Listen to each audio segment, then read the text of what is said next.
That would be great. I can hear the... Can you hear that when I'm active?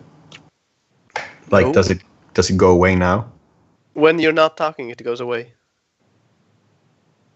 Okay, so something is working then, I guess. Maybe. Something.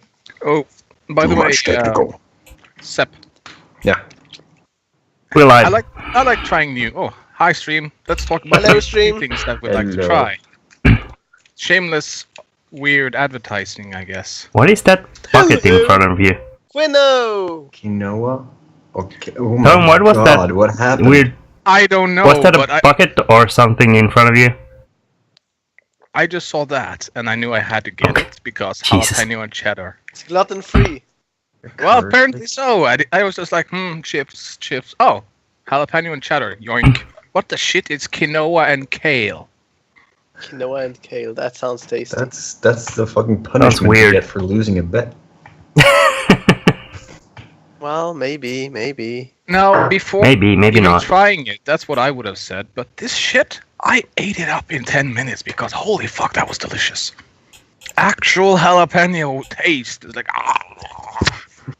One moment. Is my cat now deciding she wants to go out? But seeing as how I had fucked up, I knew I needed to redeem myself, so I got something that Cipolla would probably enjoy. Pringles! Smoky bacon. Bacon. Oh Jesus! Smoky bear. At least not bacon crisp. Those smell like ass. Yeah, I will kind of agree. This one is actually tastes smoky bacon. So it doesn't taste like ass? Don't you ever disrespect bacon. Any form of bacon. Bacon crisps. Those really puffy bacon crisps that smell like ass and Well, it's like bacon. rotten ass. Like even the fucking Coca-Cola bacon. It's bacon in some respects. You have to kind Bacon of... ass! Whoa. How about From Coca-Cola Scotland. bacon? Yeah, it exists. And you deep-fried Snickers and you don't even know that. Holy crap. I don't. but- I don't eat. But what I'm about sorry, tofu I bacon? I don't even eat Snickers. Nuts do not go near my mouth in any shape or form. What about if it was in a circular form, in a spheric form? Now he is getting No nuts dirty. at all.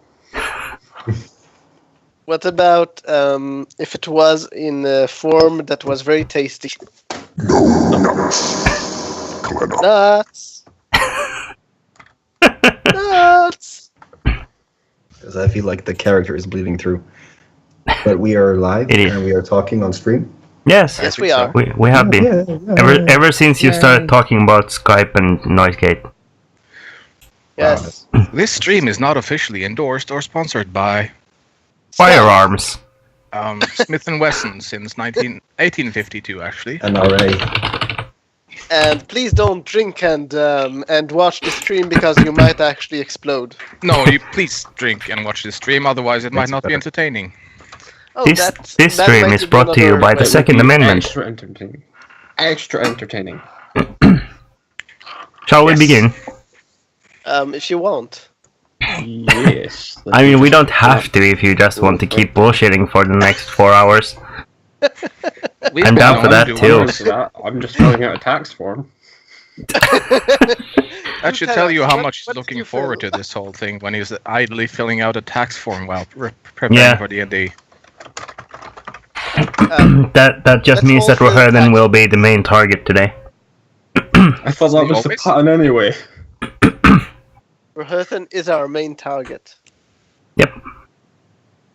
Because As he it loves should be. goddess. The dwarf always needs to be the main target. Yes. He's more, while he is more of a compact target, that just makes him more desirable to hit. Yum, yum, yum. What the hell is that shirt and why does it look like a fake version of NASA? It is a fake version. And that's why it looks like that. Why does your shirt look like a fake version of NASA? Because it Well, is. there Yeah. you have it. It's my PJ shirt, so... Shh. Okay. Well then. So, last session we ended off We encountered a PJ. you started on your journey to the mountains, where it was very clearly signposted last session, at the very least, that whatever enemy you are seeking that stole the Nightstone is up north. I feel like I made a very good point about it. And you and you started on your journey. Last session ended after a brief conversation With me. with the elves from Thornwood, specifically one particular elf whose name you never actually asked, but he We appeared to don't care be about some sort of yeah, he's just a wood elf. Yeah, he's just a wood elf. I Yeah, nobody cares. mean, respect is earned, not given. And asking for someone's name is a sign of respect. Haven't you seen all those Japanese samurai movies where they don't ask for names until they're done fighting? It's like, oh, you were good. My name is John. John Japanese fighting Travolta. movies. Yes. Japanese John. Yeah, John. They call me Japanese John. I'm not American. Definitely not American. Yeah. After I fought my cat, I will take her out for a moment. I will be in a minute back. Sure. So the elf pointed out where the orc are camped, who have recently descended down from the mountains. They are called the Blacktongues, and you also asked the elf to go back to the Wood Elven city in Thornwood to ask about safe passage, I believe. Let I me think just that was the main state it request. now that I'm very happy that the black tongue is not the brown tongue. I don't know. It needed to be said. Because knowing orcs, I would be very concerned about their allegiances if they were the brown tongue clan. Yeah. I mean, it depends on what you've eaten, I guess. Considering where they were evicted from,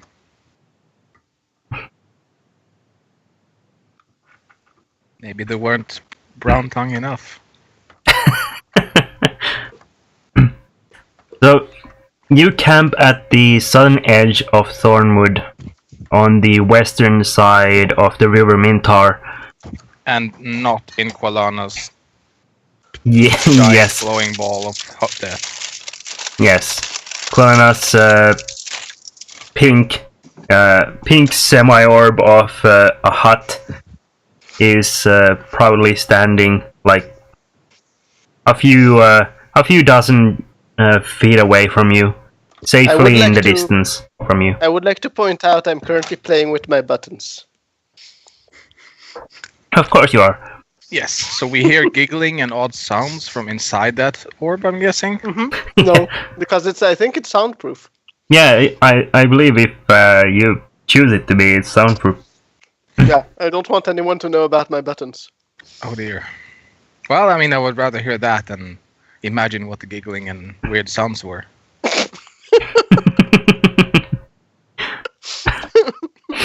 So, the morning comes. Last session you talked about waiting until the elf comes back, but is that still the plan? He said it would take at least a day to get back to you. Why not? Why not? Yes, Wouldn't this be the plan? Yes. Or we could send two of us could go scout. The thing is, I wouldn't want to intrude on their area. No, I mean around here before their area. And moving means that he will need to look for us, or at least... I'm saying two of us. Why would we scout here, though? To check that they're not ambushing us? The elves? Yes. You fear puny wood elves. No, I don't fear them, but I know that the puny wood elves might try to overthrow. Well, I understand that they would be envious of our naturally higher positioning of privilege. I would switch now to Elvish. High Elven? High Elven, yes. You know, I'm guessing to them it just sounds like we're suddenly posh. Yeah. And I would just say, like, you never know with these lowly people what their thoughts are and how they will act. Yes. Though, if you want to scout, be my guest. I'll stick to the camp and treasure what little, well, semi-safe time we have. Sepp, do you want to join me?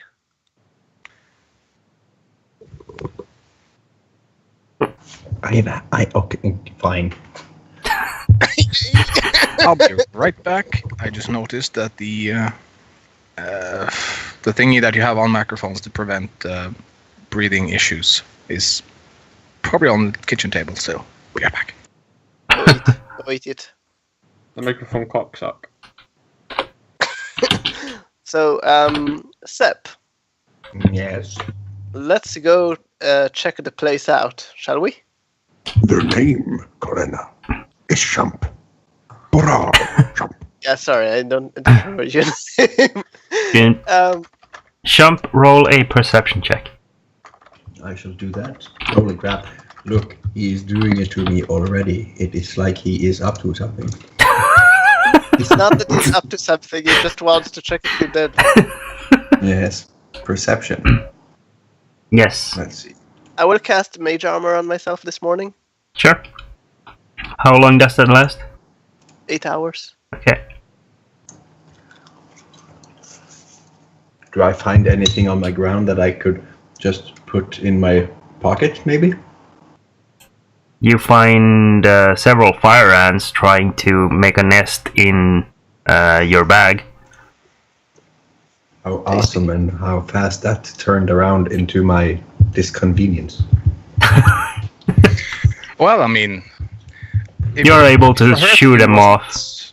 If Robertson wasn't grooming his beard so nicely now, hopefully the fire ants wouldn't be going for that instead. 'Cause there's probably an abundance of food in there. Yeah. Yeah, not so much anymore.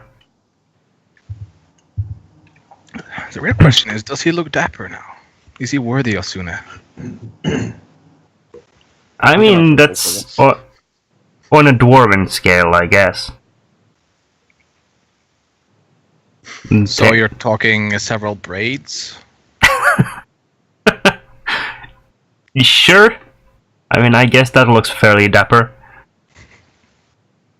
The end of the beard has been braided into the shape of a fedora.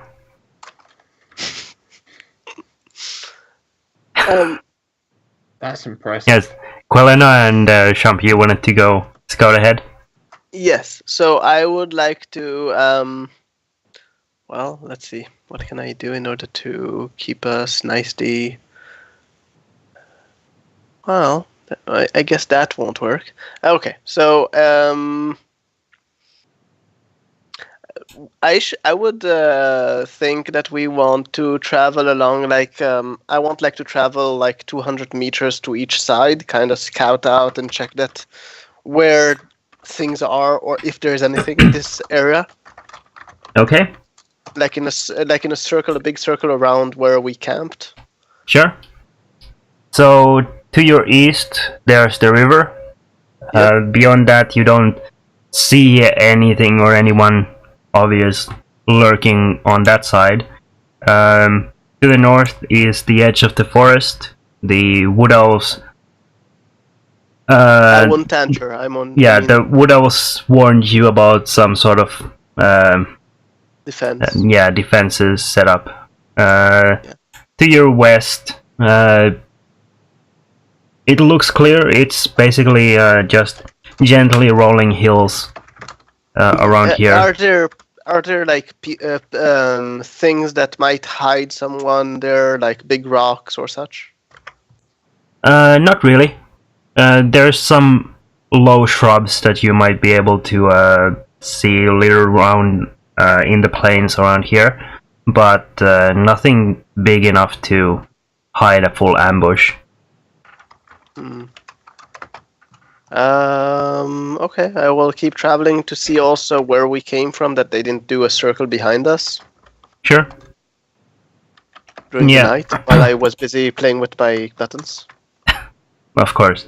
Yeah. Nothing in the way you came either.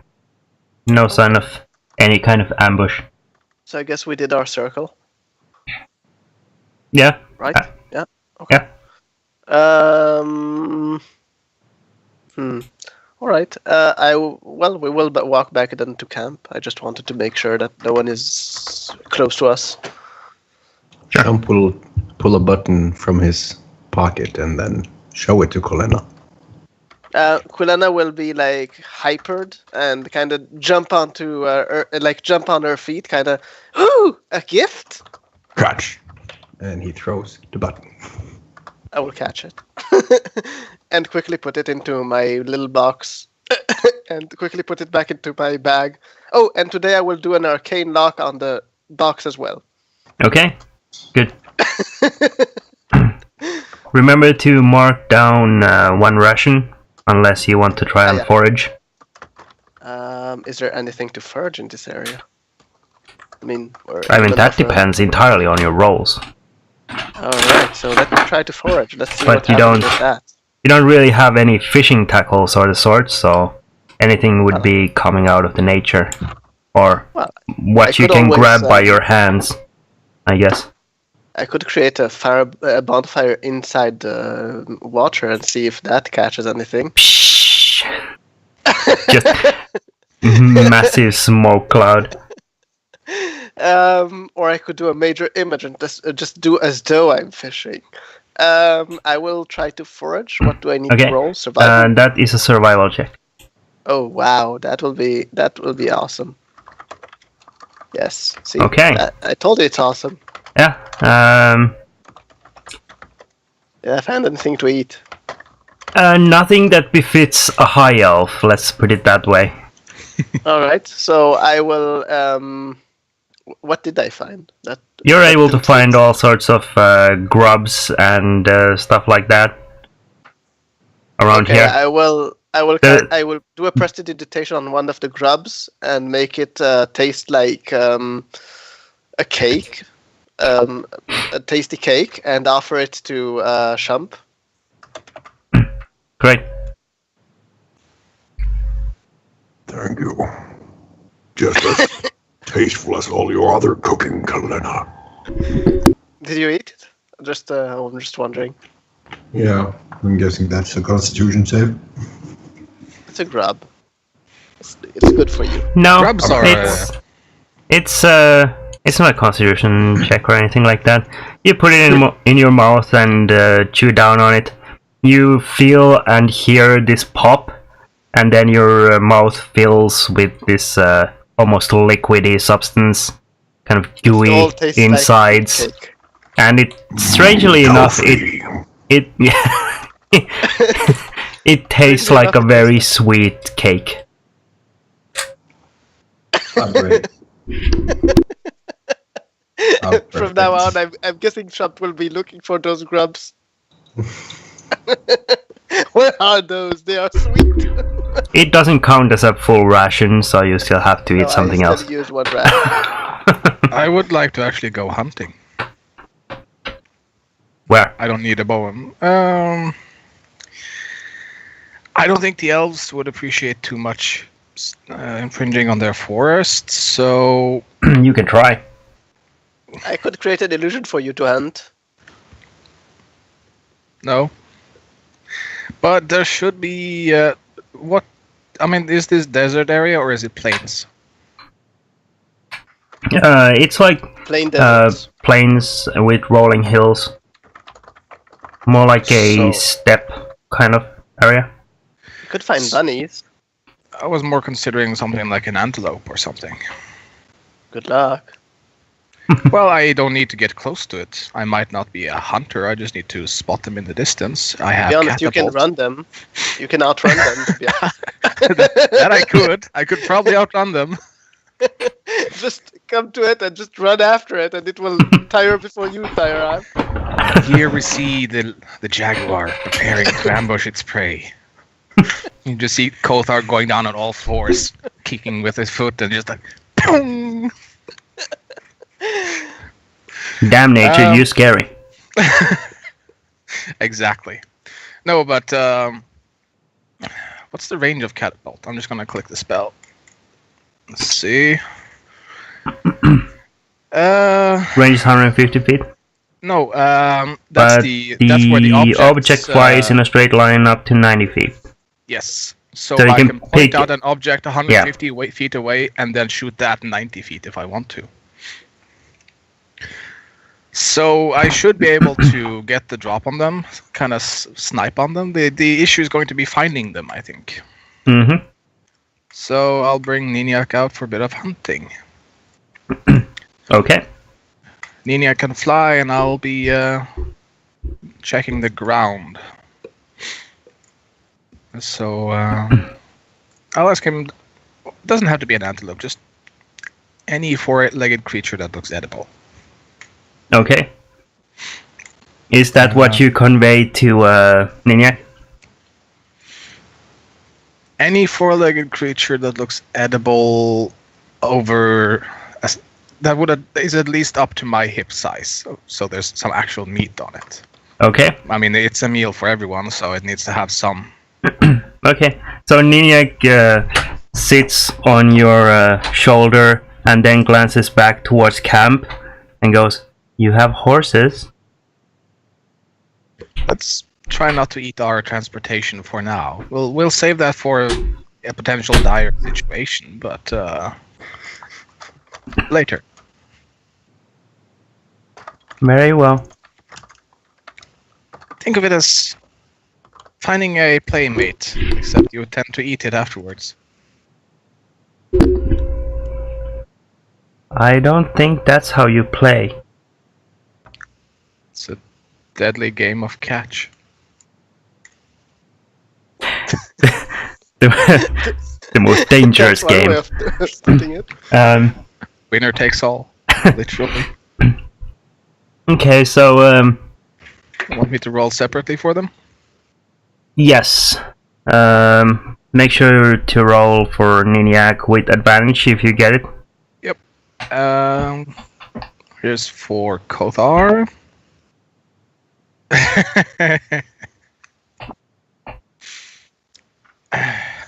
Please, Niniak, save me here.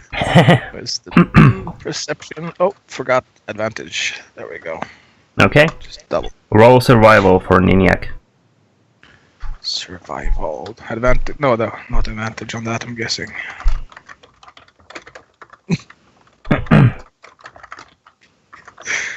Starting off well today. Okay, so how far do you venture from camp? A kilometer. Okay, sure. So you walk for a while. Niniak flies in the air, looking around, trying to observe pretty much anything that would be moving around. Niniak does spot a couple of rabbits in the bushes around, but nothing as large as you're asking for.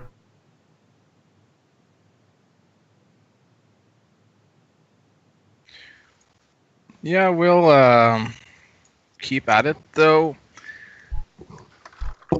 I'll instead of looking. Nah, I'll just keep at it this way. I mean, it's not like we have anything else to do for the day, so I'll keep at it until evening. Okay. Yeah, you can roll. You can roll survival checks for both of you. Yep.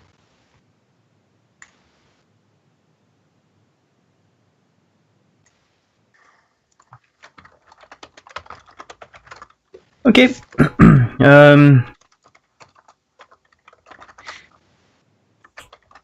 If you're gone for the whole day, you around midday or so manage to find tracks of a small band, a very small herd of hoofed animals, likely antelopes of some kind. However, they are on a heading directly into Thornwood, and they pass into the forest.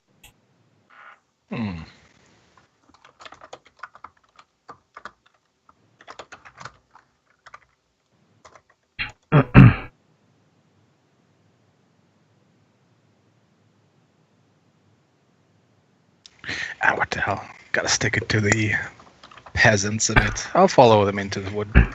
Okay.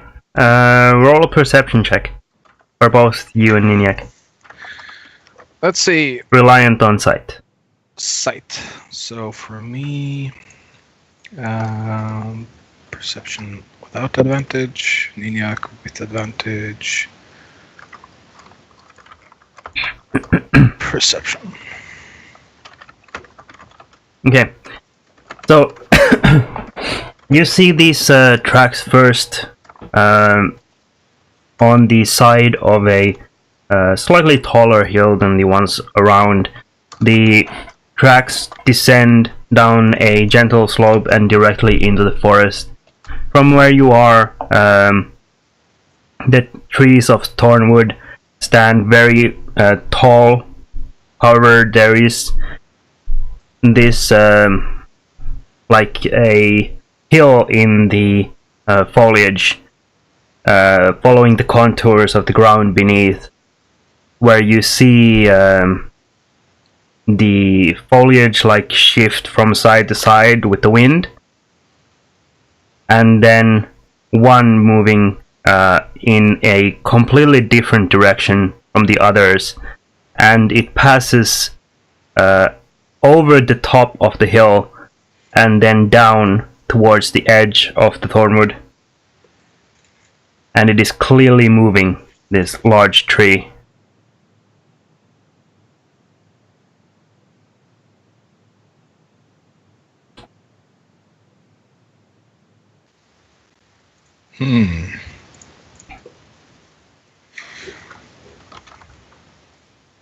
So it's an actual tree, or not a? Is it a brush? It looks like a full-grown tree, the same size as the one surrounding it. However, it is moving. Since I've spotted it, what would I know about this kind of creature? Is it a kind of elven guardian or something? Roll a nature or history check.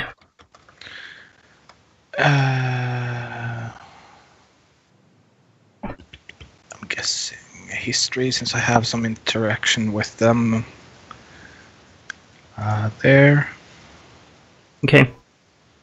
So this could be a couple of things. This could be an enchanted tree, or an awakened tree, which is infused with magic to guard a specific area of a forest.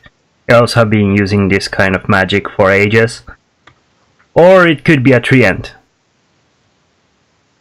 which is a creature of its own, which resembles, or basically is, a massive tree that can slumber for thousands of years and grow in solitude until something awakens it.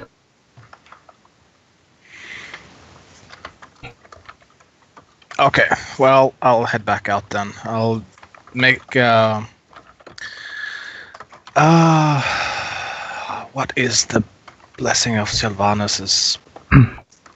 There is you know how Christianity has let's draw a cross. You have the same kind of movement for a Sylvanus. I think it's just 2 fingers, something like that, and just blessings of Sylvanus upon you, and then head back out. Sure. Regardless of if it's a actual treant or awakened tree, I'm guessing it's tightly tied to the wood elves anyway. So Not gonna mess with that. So, back out. Sure. So this was around midday for you. What have the rest of you been doing at camp during that time, since you don't want to move today? I've been taking care of the horses and just pottering around camp. I was in my bubble. Sure. Picking my teeth with Kopesh's. Okay.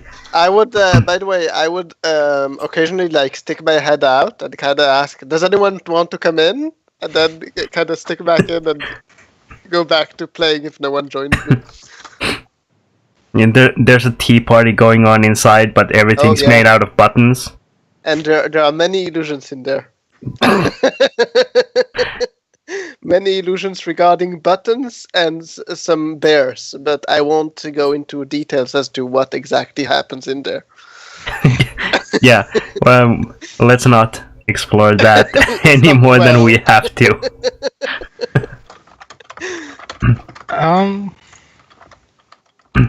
So Kothar arrives back in camp. Yeah?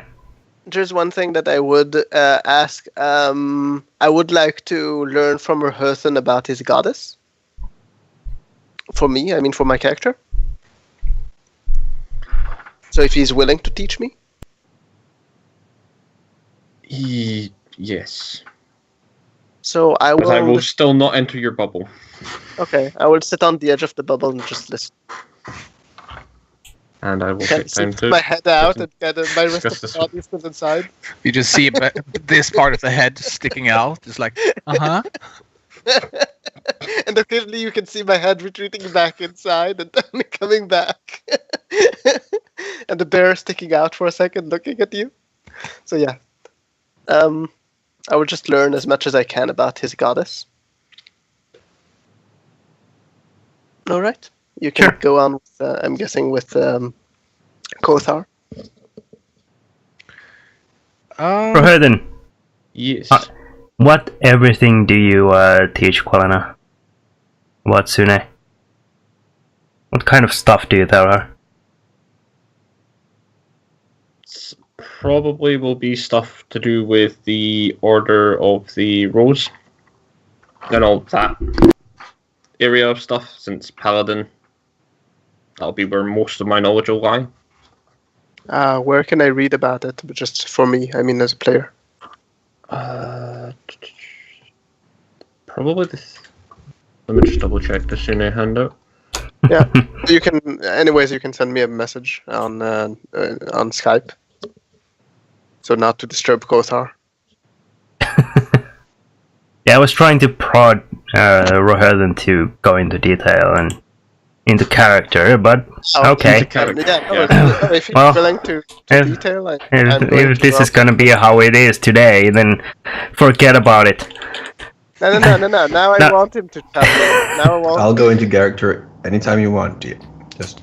Yeah. So Shump, you feel this Kopesh, this very hard blade picking against your teeth in between at the gum. How's that going for you?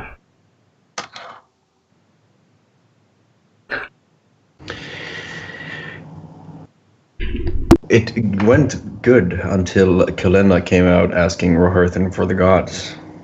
And I probably turned around towards the noise, and I probably had some minor cuts on my gums. I would like to kind of ask, so Roherthan, how exactly is your goddess looking like?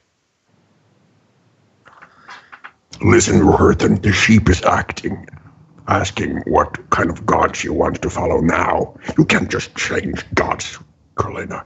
You can't just change them. Well, I don't have anything against the gods, but I'm not exactly following a certain god. You can't just collect gods like you would collect buttons. Sure you can. They're not the same. Maybe she's wanting to make a set of trading cards. Yeah, no, maybe.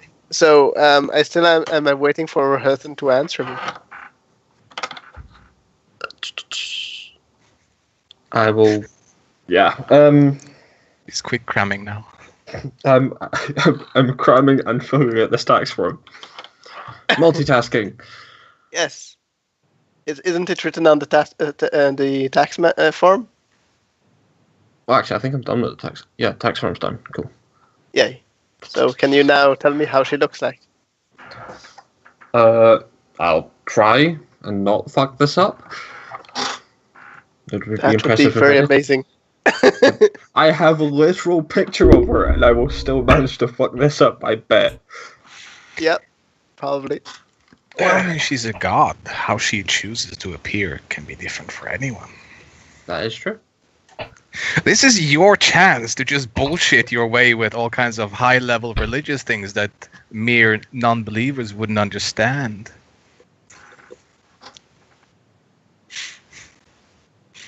Yeah. I'm not getting more words than I asked. No, you're not, because I'm mind blank. Does not So you do don't well know how with you thoughts. You have a literal picture in front I of have a you. little picture. I know. I actually have to hand it up. No, I want you to describe her. Come on. Tell me how she looks like.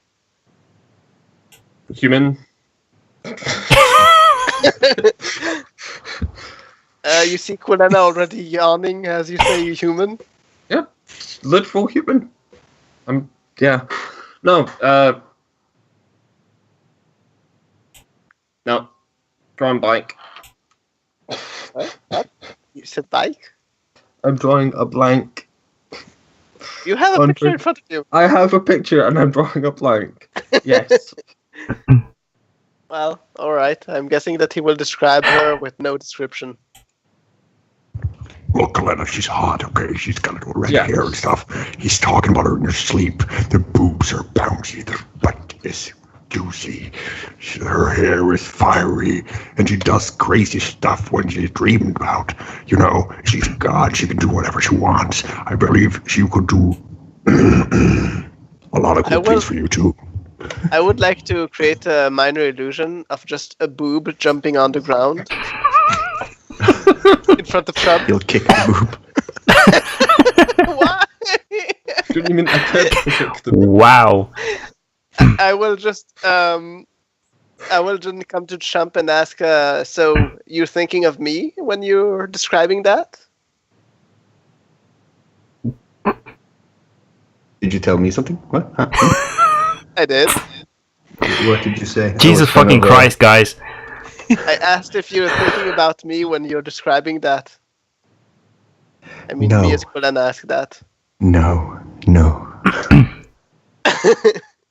I will do some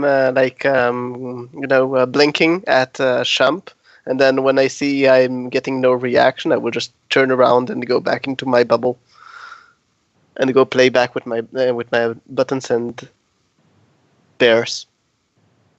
You know, it just occurred to me that if the whole adventuring thing doesn't work out for Quilana, once she has a bit more illusion spell, she would be the ultimate brothel worker. Oh yes. Anything on demand.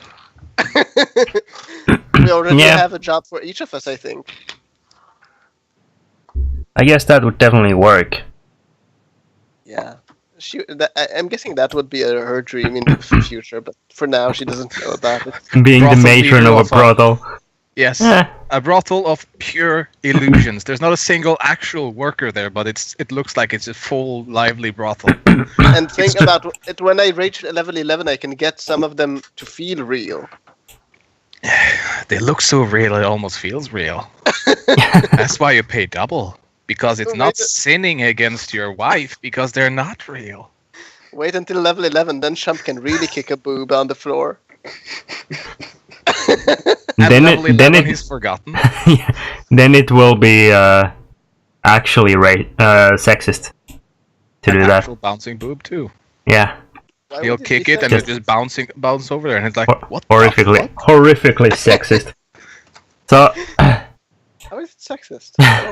Okay, never mind. Kothar, you return back to camp to find everyone pretty much where you left them, like half a day before. Nothing, Oh, no, nothing has happened. Except no, the Lemon's tiny hut is now a different color, like the ground. Yeah. That's...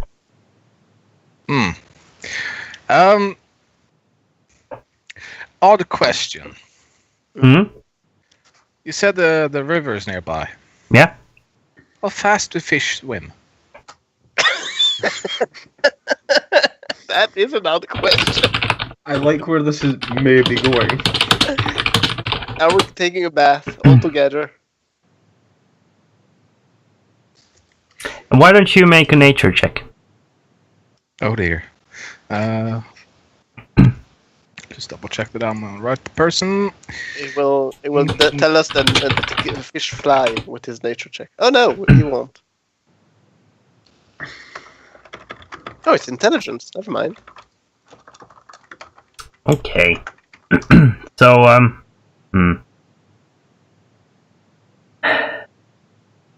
so they are, Jesus. So you know that some fish, you're not quite sure about riverborne fish. However, you do know that at least some fish tend to travel at least anywhere between 5 to 10 miles an hour.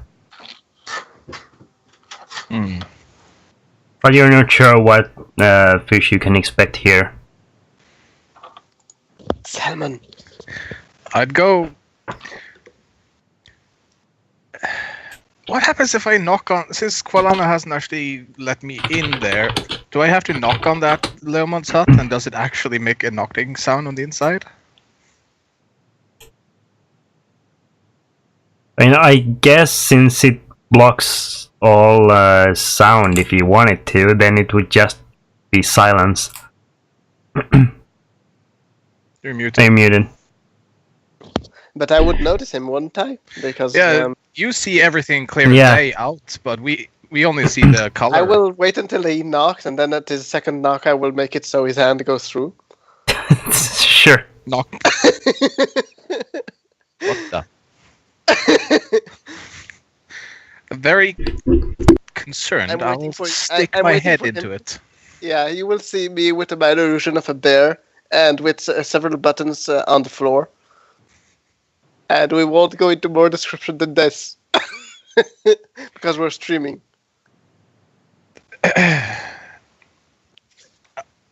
Qualana. I mean, technically I have marked this stream as mature content, so... But... I mean, there are some things that shouldn't be said even then. I know, that's what I mean.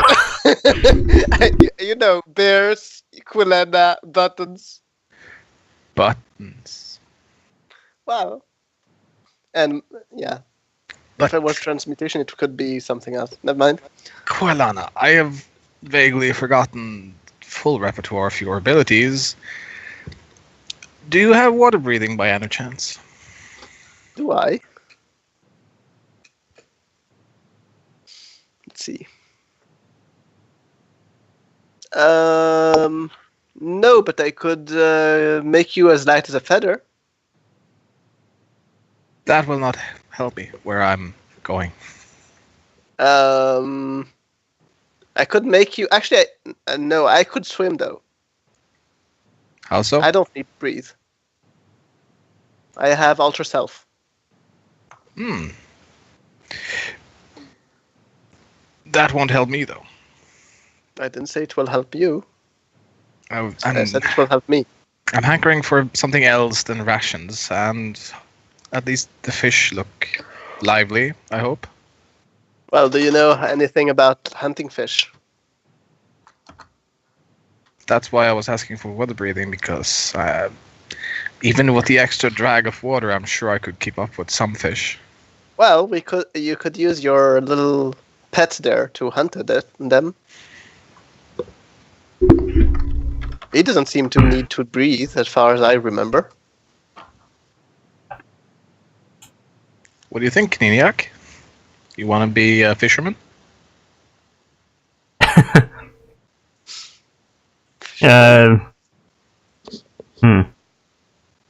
Maniac props up its head and just kind of looks at you for a moment and then shakes its head. He says no.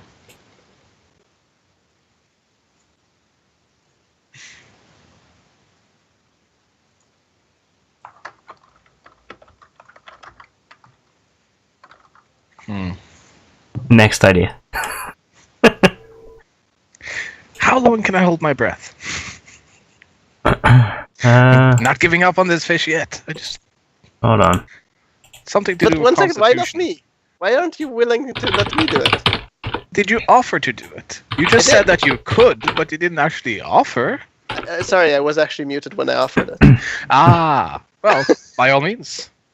Yes. Join me. So, a creature can hold its breath for a number of minutes equal to 1 plus its constitution modifier, to a minimum of 30 seconds.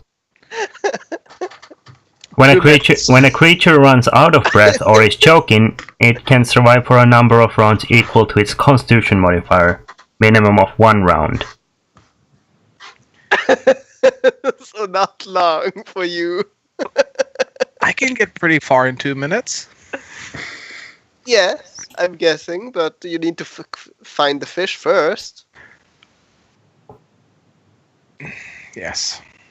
If you really want to do it yourself, I won't I bother it. No, feel free. I'll cheer on the side of the river for you. I can try to scare the fish up to you, I guess. How do you scare the fish up to me? That I want to know. What I'll does that stick mean? my face in the water and scream. And half drown in the process. So I will do Alter Self on myself. Well, that's kind of repetitive when you think about it. And I will use the one that I can breathe underwater. Okay. Where's the one that you can breathe? Aquatic Adaptation. Yep. Yep.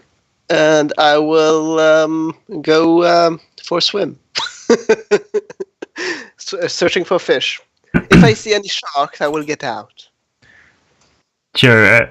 Well, it's Okay, not so that big of a river that it would have sharks in it, but crocodiles, however. it's good that you're aware of any dangers. Yes, though, yeah. Should probably conjure a minor illusion of a fish next to her just for company, you know.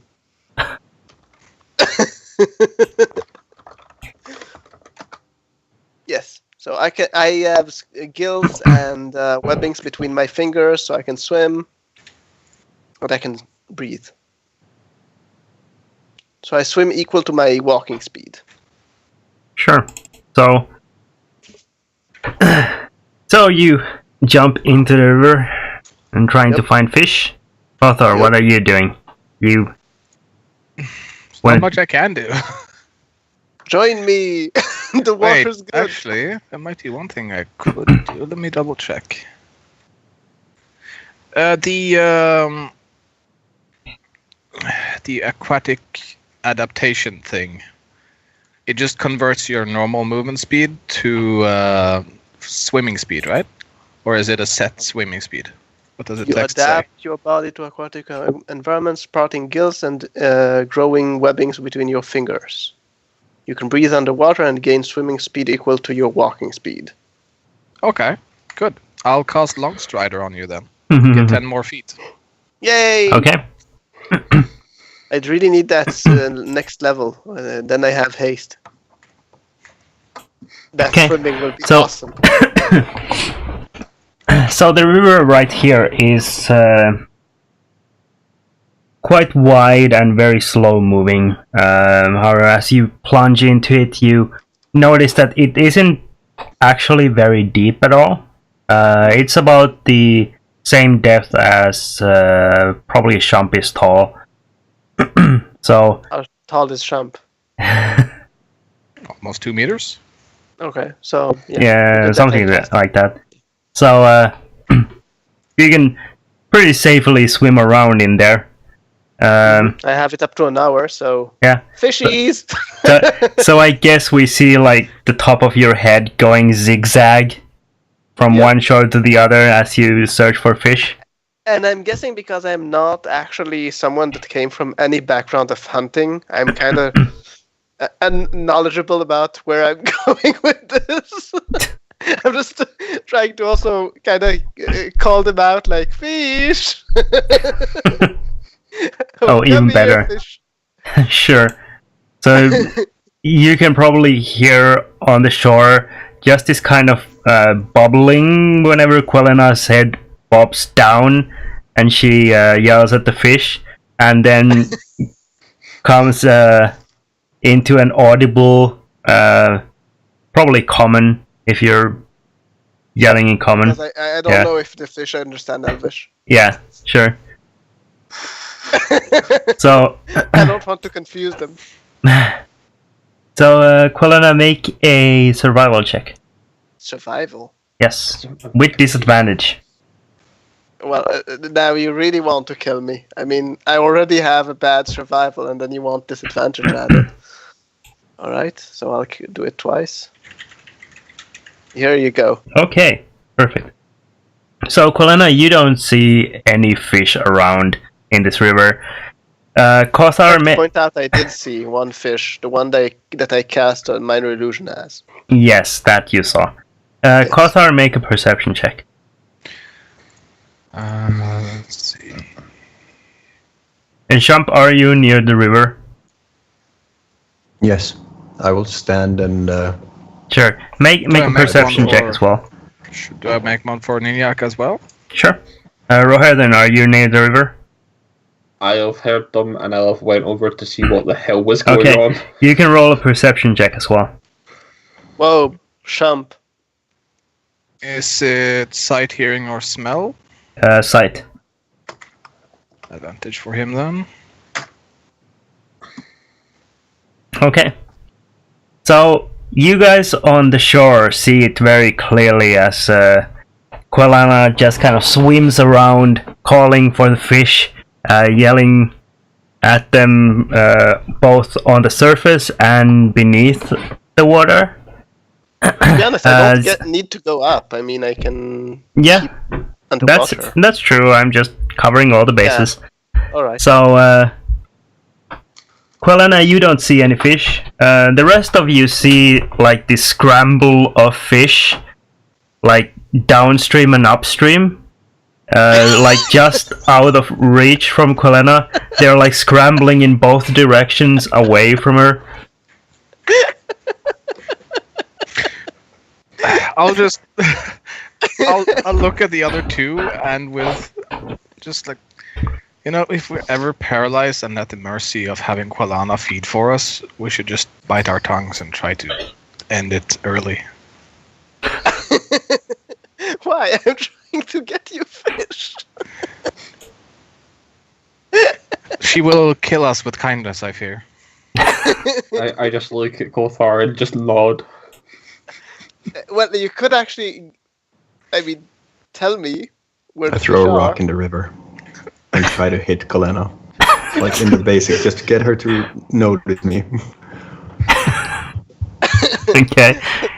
There's a sudden blop as a rock falls in the I try to water. catch it.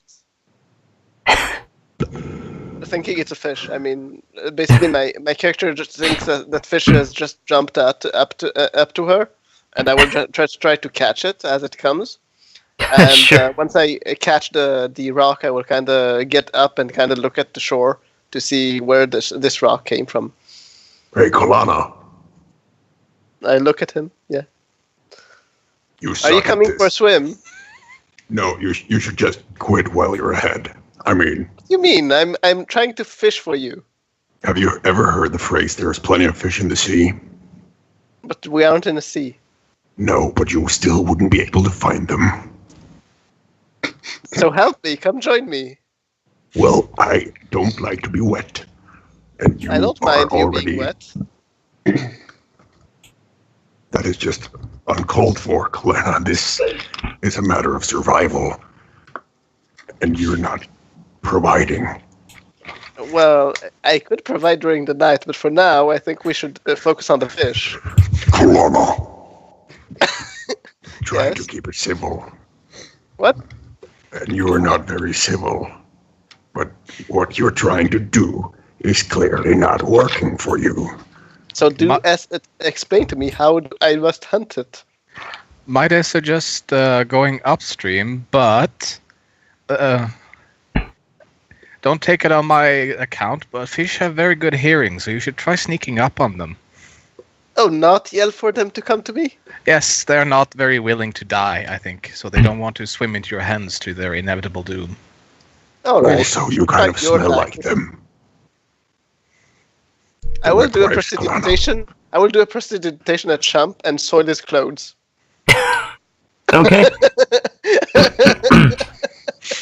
Right then. Yeah. And then I will go back to the water. Champ, you suddenly feel this like strange grime and wetness in your clothes. I feel like Shump would probably be compelled to try to fix that. Like, he try to look presentable. Yeah, he would like to look presentable. So I guess now I'm washing my fucking clothes in the riverbank. Sure. So basically, you didn't want to get wet, and then you go into the water. Sure. There's food, Colonna. So, Champ, make a survival check. Survival check. Well, maybe the fish will eat you. Nom nom nom. Okay. Plus The fish zero has on that. the fish has eaten you. So, You're dead. do you like take your shirt off and start like scrubbing it at the riverfront? Oh yeah, like the good. Yeah, yeah. Yeah. I would like to point out I didn't just do it on his shirt. Yeah, but it's a good place to start. Yeah, okay. So you take off your shirt and move to the river and start like scrubbing it down. And as you hold it in the water, you see this large catfish just kind of jump and go through the collar of your shirt and then swim out the bottom and downstream. He'll just look up in Colonna's direction, I'm already then in the down on water. his shirt, and then just try to kind of hope that nobody saw that he sucked. But to be fair, he was kind of close though. Not trying to catch it, but yeah. Yeah, Closer than Qualana's ever been so far. exactly. So Just about to now say that that. I'm not yelling at them to come to me, is it working better? Oh, by the way, when I'm done with the shirt, Shump will just remove everything on his underneath his waist. He is orc and Goliath, so I don't know what the junk would be, but he is. So it's like a bodybuilder who has been taking like steroids for about 20 years. Are you Like, talking about that goddamn drawing again? like Yeah, it's cold out. It's cold. Hey, what time of year is it? Winter's coming. No, It's probably. I think we've been playing so far with around spring, summer. Oh, okay. So it's not that cold out. No. Not at all. So But also you are like at the kind of area Yeah, that it's naturally pretty warm. Not quite at the equator or anything, but nice and toasty. Awesome. So we just laid the groundwork for Shump's quest for a bigger dick. That he now realizes that he is beneath average and has to fix this. Thanks. So you there's just gave me. there's a upcoming dragon penis encounter version 2. Well, now it seems like there is. He just gave me a brand new storyline. Fucking body issues.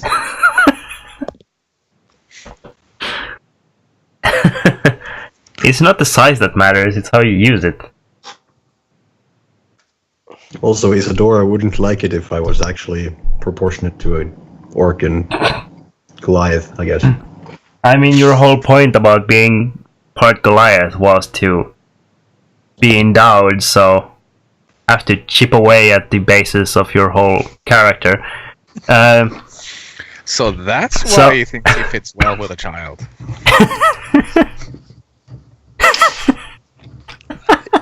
What did I just miss? Something horrible. Apparently, It needed to be said. No, it didn't. that had to be said. So, Quelena, why don't you roll another survival check? With advantage, because now I know how to hunt. Just a normal survival check. Oh. But this time I'm not yelling at the fish. Yeah, that's why you don't. So basically I'm looking at my hand So- and kinda... Where are the fish? Where are the... You're just looking at the rock. They must be here. I know they must be here. So, with a crit fail, you like start swimming a little upstream, trying to be as quiet as possible, and there's still like nothing at all that you can see. We can see like a fish just like swim up right behind you and just like swim almost right up to your ear and then swim off again. You don't notice a thing.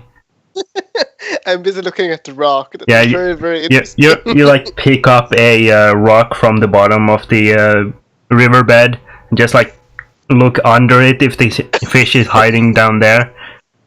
Nothing.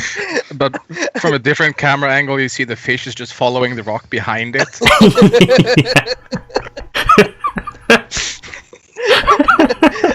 Or there's just a fish just beneath it, but I'm just looking at the rock like, oh, this is not a fish. Okay. So this was interesting. I will get up and kind of yell at the group that there are no fish in this river. Yes.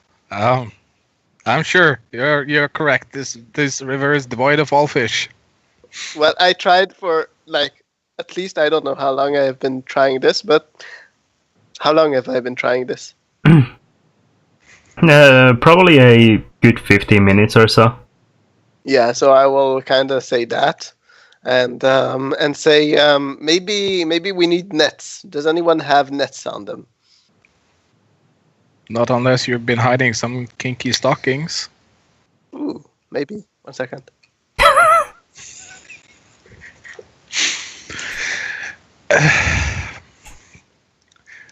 Okay, I have an idea. It better be good because I'm about to settle for rations. No, I have an idea. What we could do, we could put a bonfire in the water. It will block the water, and the fish will be stuck in the bonfire, and they will be cooked in Rations it is then. I I'm will gonna try that. Though. walk upstream a bit and like quite a bit past Kolana and try and spear some fish with my glaive. Spear some fish. Poor fish. Actually, You remind me of Homer Simpson with the TNT and the fish. But before I start tossing the glaive into the water at the fish, I'm going to tie a rope around it. Good idea. Okay. I have a more interesting idea that I want to try out because I just read the description of my cantrip. Yeah. Okay. So you start hearing this blop and a noise of a glaive grinding against the rocks in the riverbed. As Roherden just like sling his glaive into the water and pulls it back out. Aiming for fish. Aiming for any fish I can see. I'll just call up for him and say, if you're trying to spear fish, you should probably try it with an actual spear. Glaive's bigger. No fish. I'll go good with hunting. I'll go 500 meters downstream, Sure. where the fish is probably calmer from all the commotion up there. Yeah. I'll use shape water to pull water up into a large bubble with a connection to it. Okay. Roher, then why don't you roll an attack roll? I'll roll that with the glaive then. Okay, perfect. Kothar, as you start shaping water, you see this fairly large catfish that's been sliced clean in half. Just kind of float by and downstream. I can actually use shape water to change the current, so I'll just manipulate the current to bring that up to me. Sure. So we got one catfish. Yeah. Does that count as me helping? You don't know that. But yeah, I Oh, remember Yeah, seeing just some. just in case you didn't catch that, don't use a slashing weapon to spear fish. You could use a dagger. But I should have actually been using one of the javelins, technically. Yes, a javelin is per se a spear, so you could have a bit more luck with that, I think. I have a needle if you want. But yeah, from what I've seen in, it's become kind of popular to use those kind of. It's kind of a glass upside down vase that you pump water into, and the fish seem to really be interested in that whole new vantage point. So hopefully that will attract them to swim up into it, and that should. I can just take my cloak under it and let go of the spell, and it'll just sift into my. Actually, I'll just perforate so the water can actually sift through the. I'm just hoping no rangers are walking by to see this debacle. I swear we're just fishing. Somewhere from the forest, you just hear a unison of laughter from all the wood elves. Yeah. So, Kothar, make a survival check with advantage. Please, I just want some non-rations. You've got some non-rations. Survival. You've got catfish. Kothar, I think the problem is that it's me and you that are doing the hunting, and we are bad at survival. I'm not exactly good at it either. Right back. Oh. How hard can fishing be? It's Clearly very. apparently very. We can show you how it's not done. If you give me enough time, I can give you a lot of ways that it shouldn't be done at.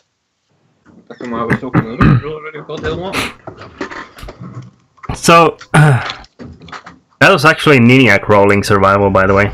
Oh, was it? Yeah. And Yep. Oh, with, shit. with, with advantage, it had an 8. Okay, let's try that again then. Yes, use the right sheet this time. The other one was a crit fail in that roll, by the way. Oh god. Thank Christ you had advantage in that. Okay, so you... Kothar gets a 19 at least. Jesus. The worst part is I'm about to brute force this and actually just spend spell slots on doing it. Yeah. So you like start shaping the water, moving the current around, making this orb of or sphere of water, just kind of funneling fish into it.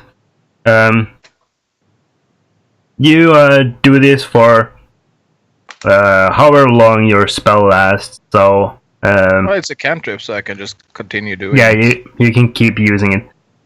So you do this for about 10 minutes or so, trying to filter fish out from this orb with your cloak or something, and you do manage to catch some fish by doing it like this. Why don't you roll a 1d12?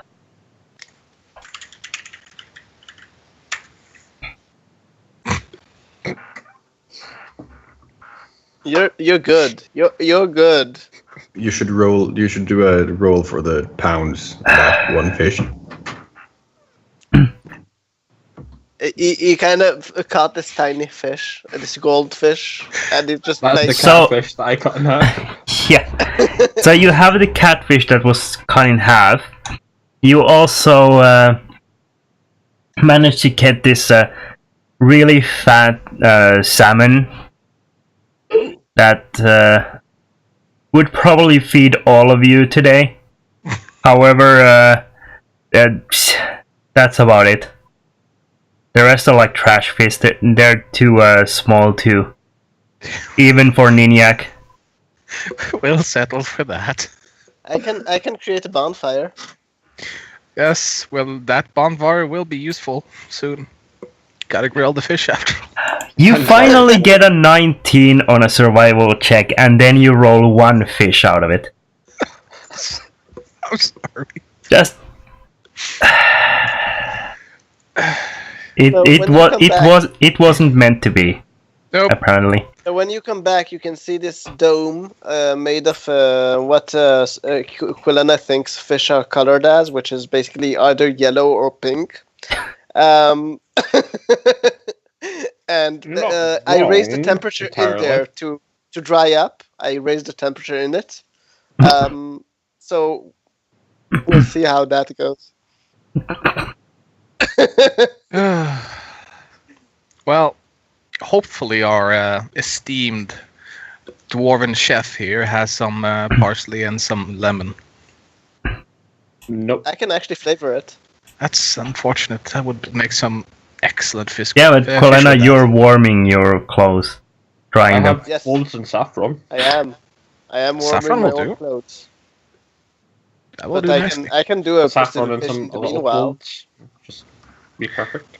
I'm guessing it wouldn't be too hard to find some salt. I can do a prestidigitation to give you. I mean, I guess at this point, after having spent like an hour trying to fish, you'd be salty enough. Yes. We wouldn't need to put salt on anything. Fair point. So yes, we'll enjoy the fish for the day and wait for the messenger. I will use prestidigitation to clean my clothes. Yeah. Yeah. Yeah, I you don't can do want that. to be uncomfortable. I guess I'll be inquiring Polana to make a bonfire so that I can cook the I fish. will create a bonfire for him.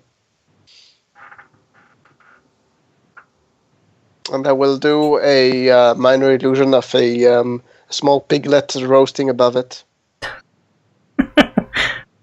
Sure.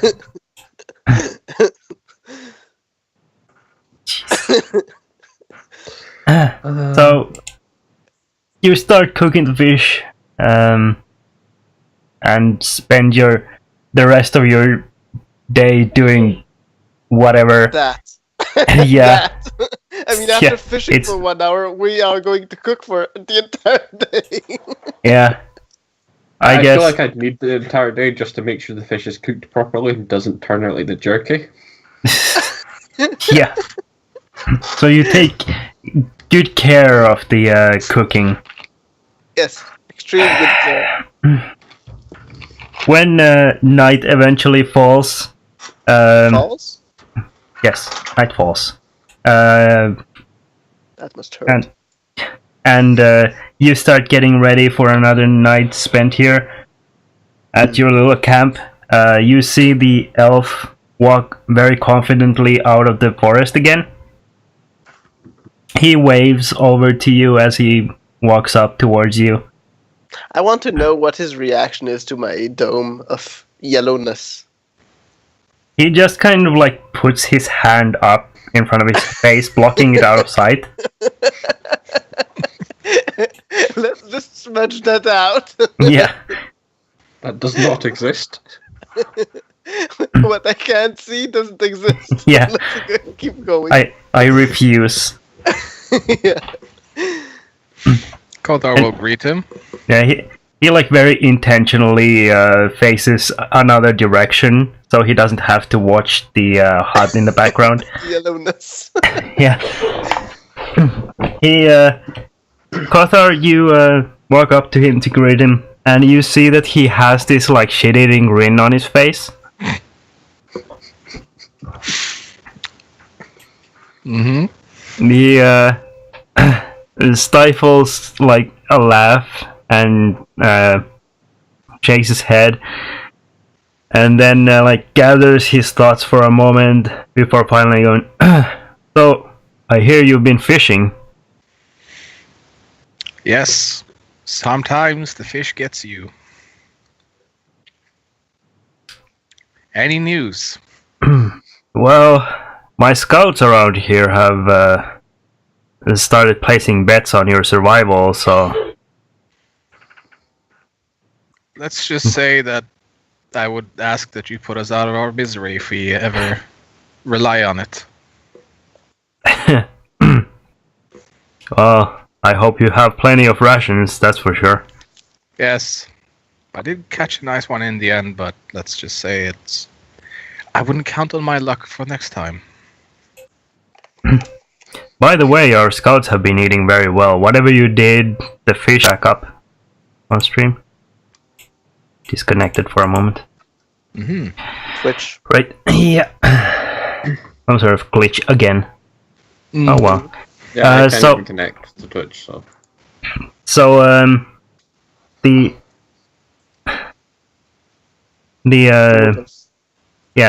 Wood Elf Scout kind of looks back at Forrest. Well, if you've seen a tree creature of some kind, well, I suppose you've probably seen the defenses we put up then. Yeah, as I assumed as much, or it was potentially a natural inhabitant. I decided to leave it alone. Good that you did. I did tell you that the forest was dangerous for outsiders. fire. You're good with fire. So, Now, I've talked with one of the elders.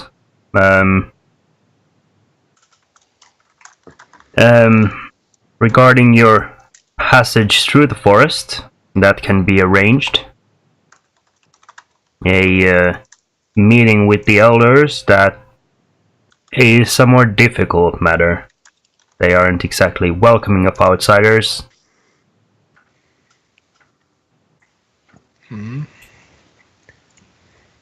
But even if it pertains to your potential security in these areas? the elders trust themselves and us in keeping the forest safe. We have means and measures. However, Accidents, you know. Accidents, I say. this Fires is a nice forest you have here. It would be a shame if someone burned it. It's not like we're trying to burn it, but we might try to actually roast something. And, well, you saw how we fish.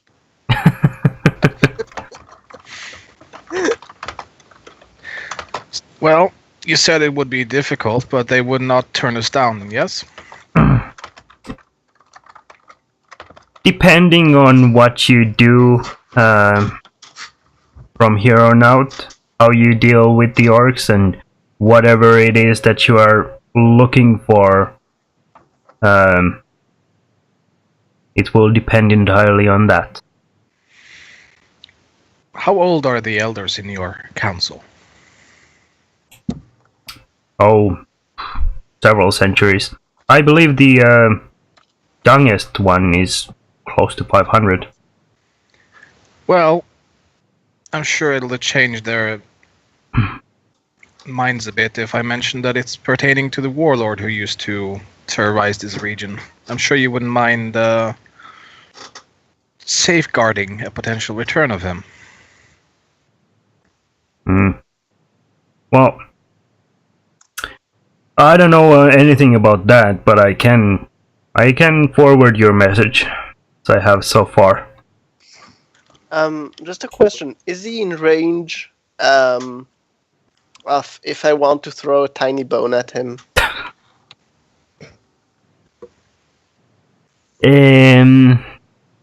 Yeah, probably. Nothing to harm him. I just want to kind of He's trying to ignore my dome, so now this is revenge.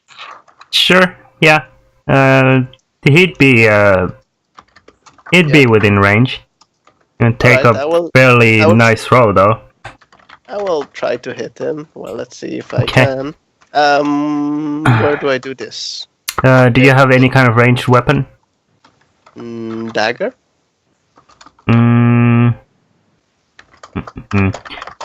I can use that, or is it strength Yep. based or is it dexterity based? Thrown weapons are usually strength based. So My dagger just is, you use your dragon for an attack roll. Your dragon?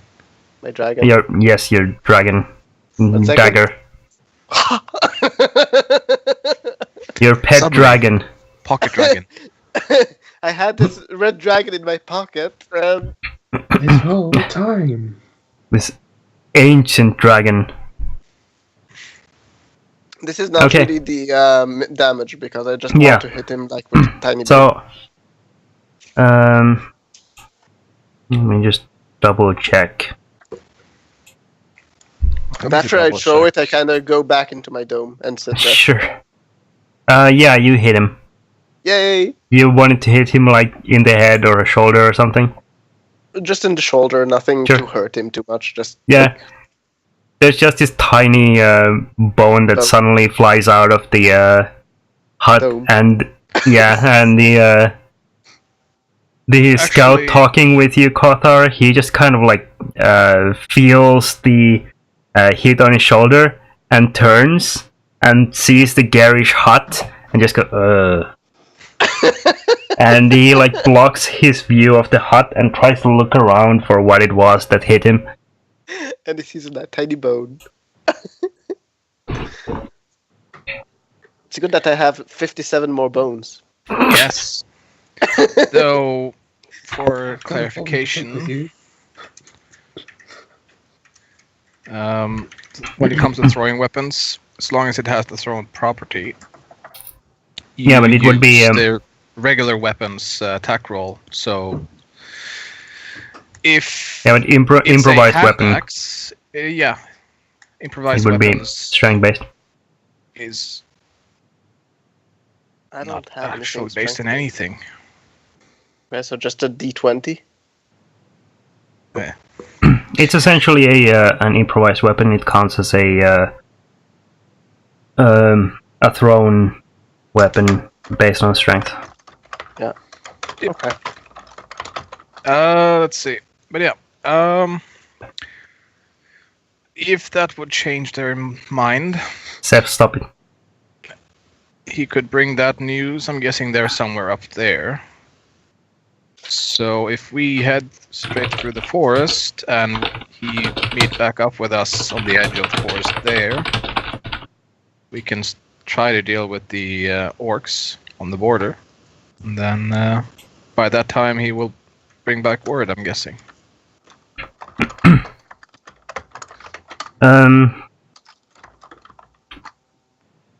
Yeah, so the scout is actually promising you passage straight through the Thornwood, guided by the elves.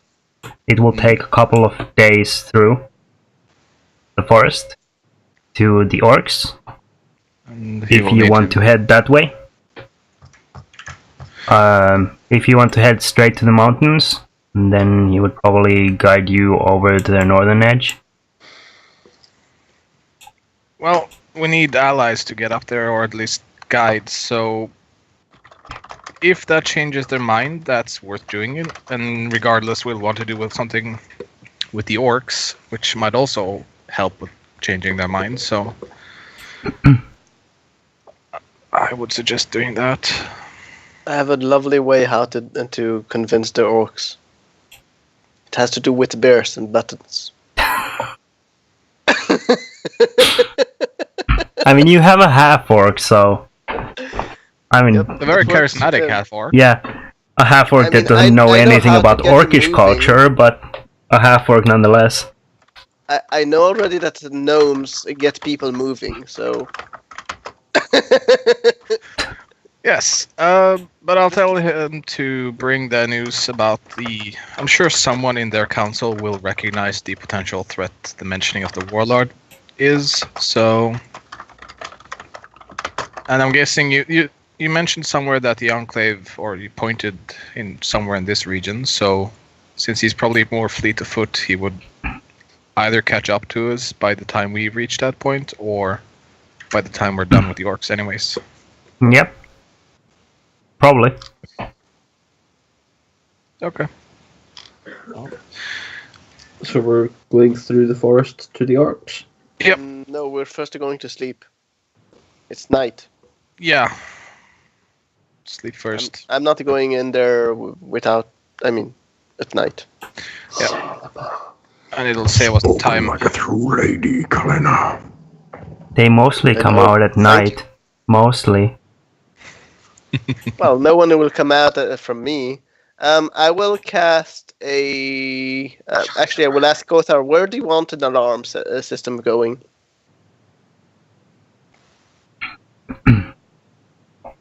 I don't remember the details of your alarm, so... 1 second. I'll do the thingy. Where's that? Alarm. Here it is.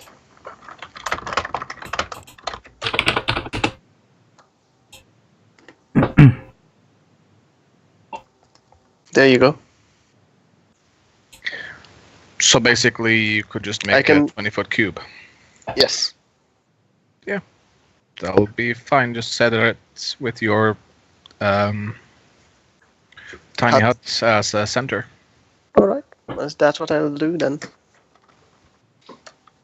And I'll set that. The group won't set off the alarm. Okay. You're awfully paranoid about these elves, though. Yes. Commoners. Probably worried about our buttons more than anything else. They're safe. For now. Within the dome, within the locked backpack, within the locked box. Sorry. Within a 20-foot cube that's alarmed, within a dome that no one can enter unless you give them permission, inside your locked backpack, inside a locked box, defended by someone who will distract people with gnomes.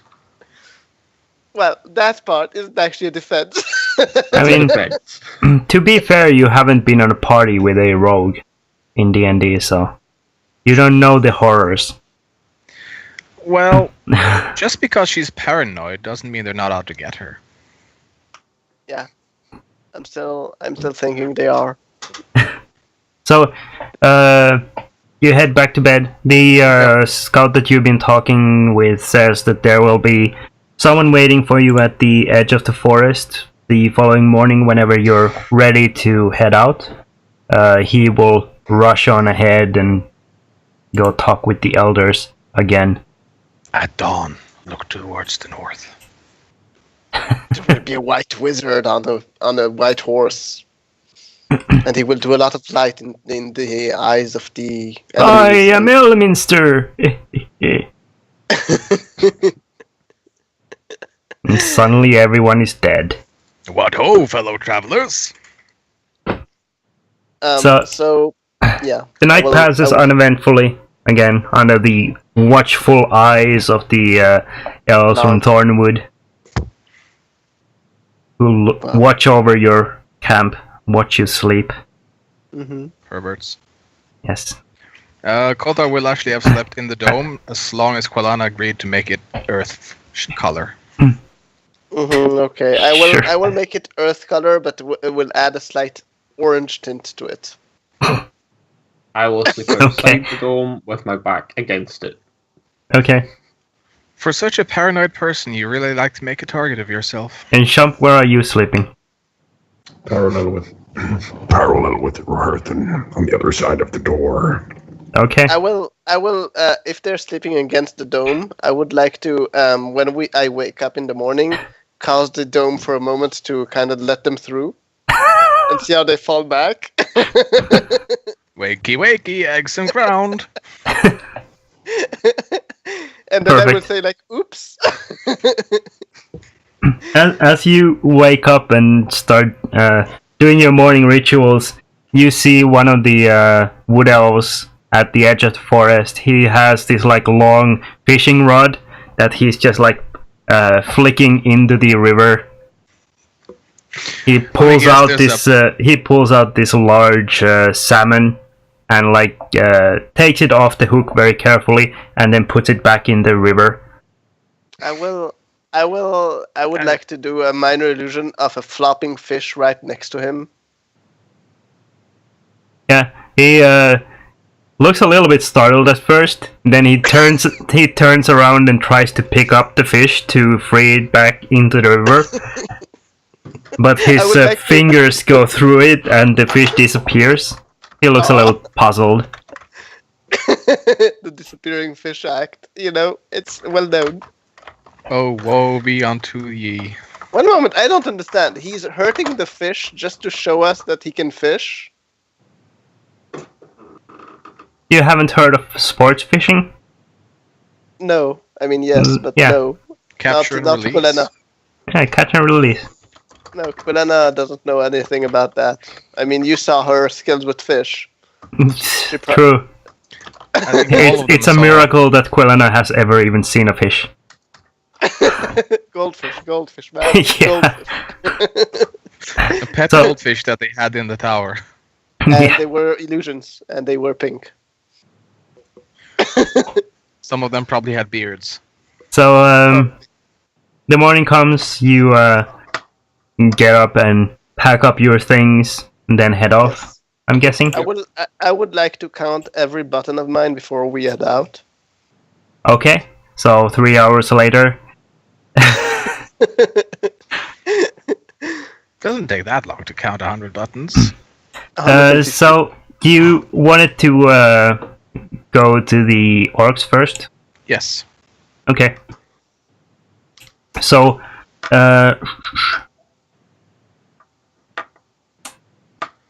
Unless anyone has objections. Yeah, you can mark one ration out. Oh, we are going to fish today?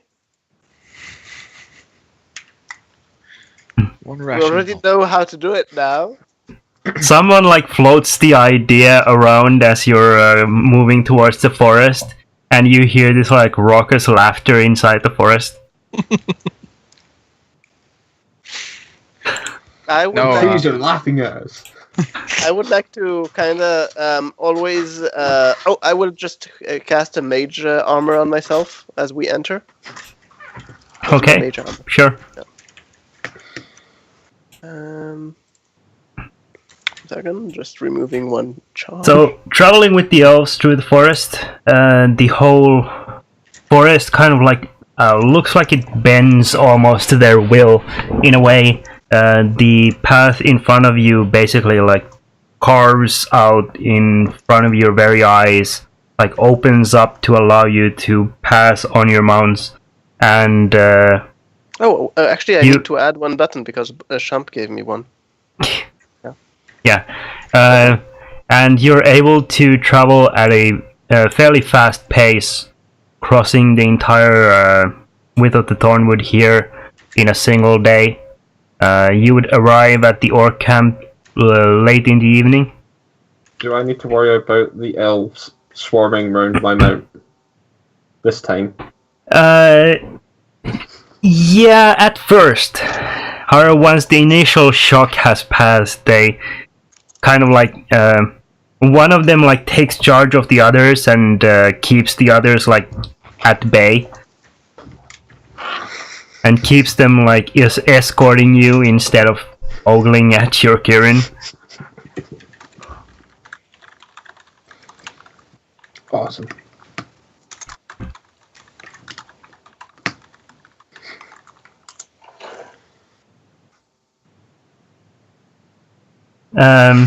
Is there anything in particular that you want to do during your trip?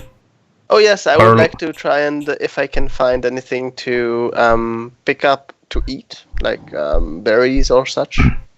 Scanning for edible wild mushrooms. And if I see any Candies with a grubs, gash in if my I see mouth. any grubs, I would like to offer them to Shump. And do a prestidigitation of another cake. Okay, why don't you both make survival checks? Yes. This is gonna go badly. Wow. I'm good at berries. So, any liberty mushrooms? So, the forest is plentiful. So you can find like all sorts of berries and mushrooms and other like And for Shump, the bushes that are of herbal nature and everything like that. And yes, you can find plenty of grubs for Shump.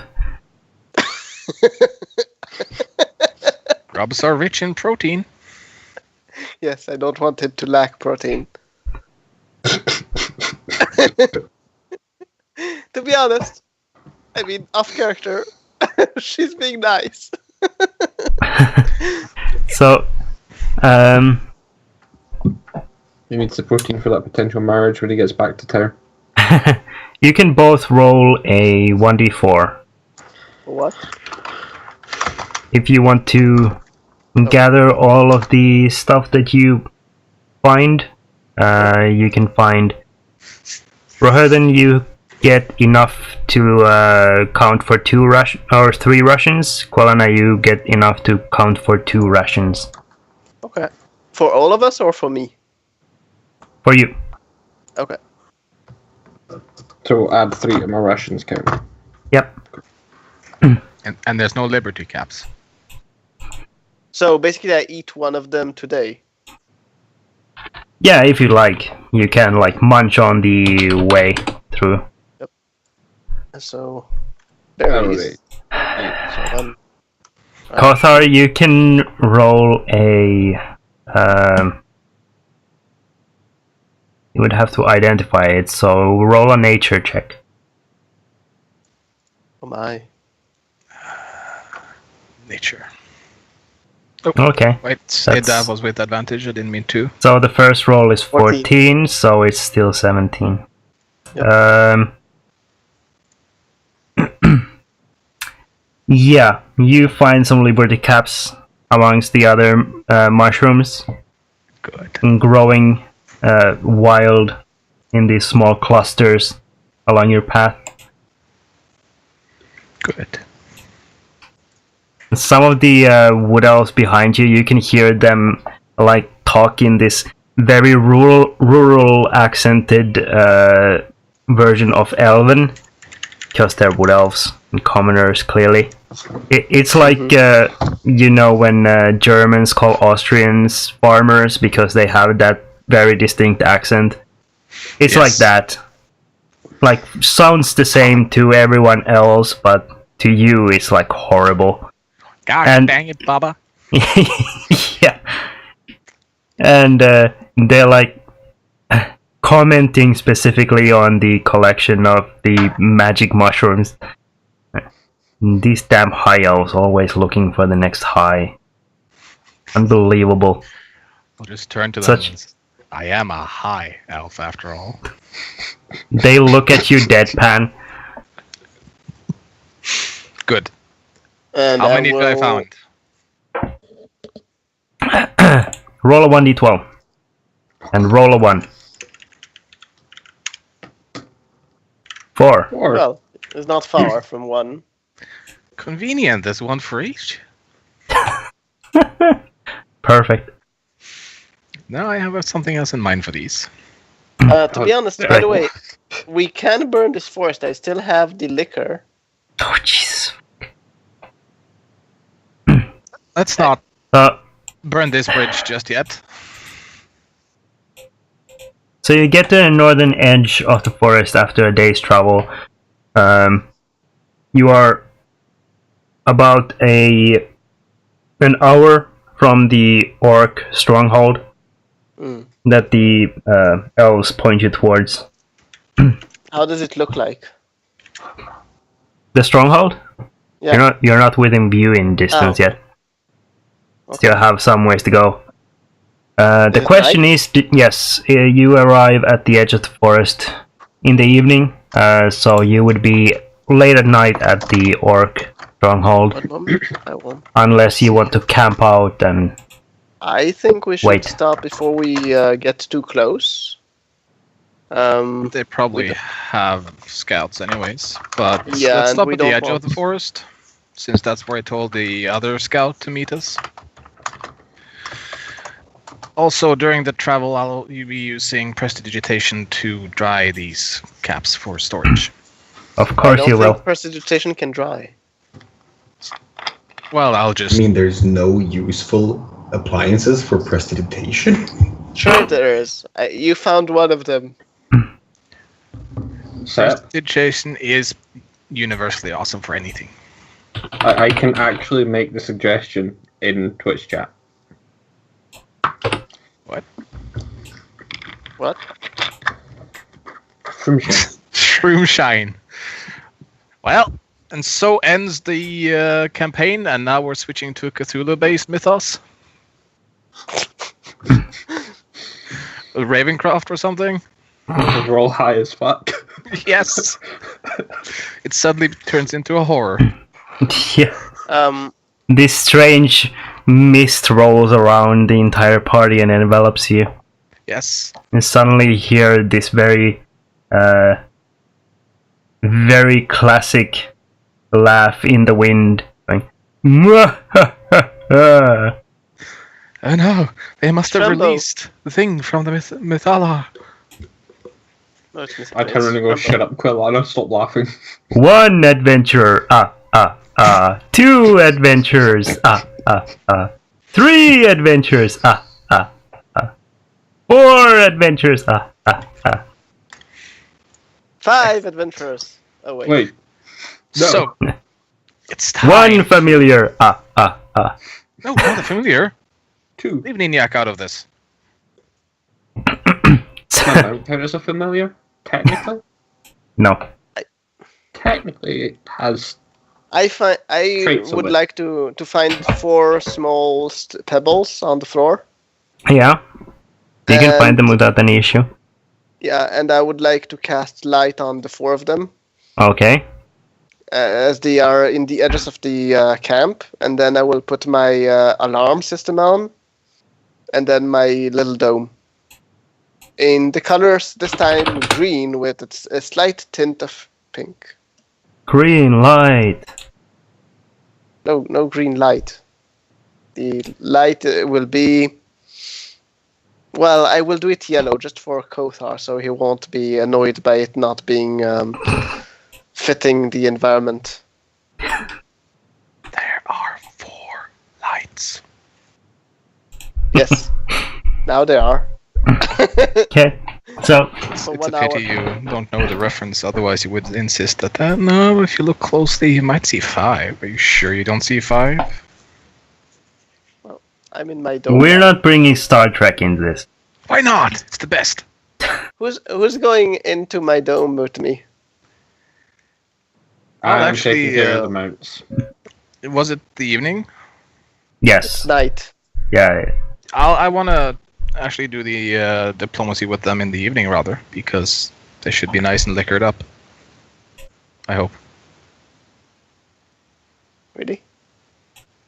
I want to go there during the night. I mean, they would think that you're attacking. As I asked if it was evening. It's night. He Yeah, said, it will be night once you get to the orc camp. Okay, then fine. I mean, depends on what stage of being liquored up do you want to meet them. At the like Before they start stumbling shooting, before mellow they ask. time, or the slightly rampagey, bloodlusty stage, or Well, let's not give the orcs The too much lovey-dovey. credit. By the midnight stage, I'm guessing they're all ready for bed. I mean, they're Who orcs. knows? They drink hard and fast.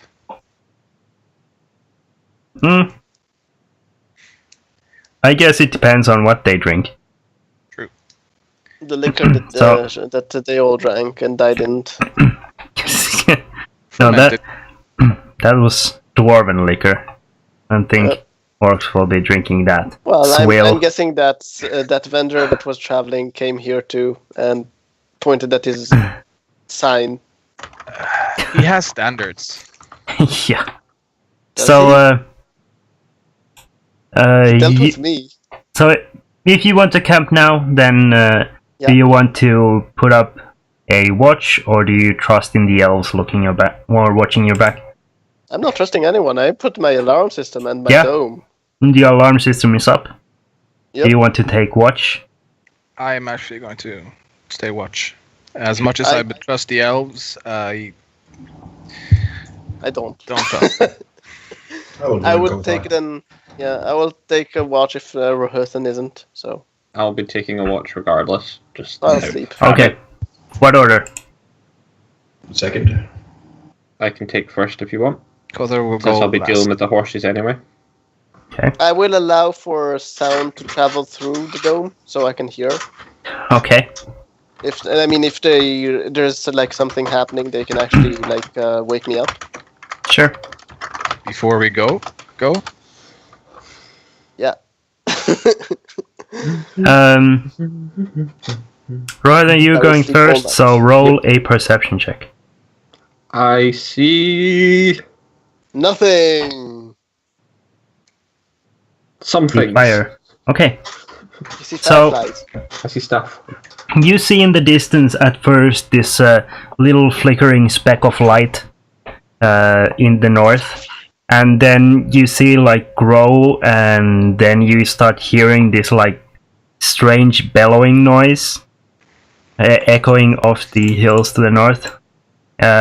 You peer into the distance, and as they come closer, you see that it's a pair of orcs carrying a torch.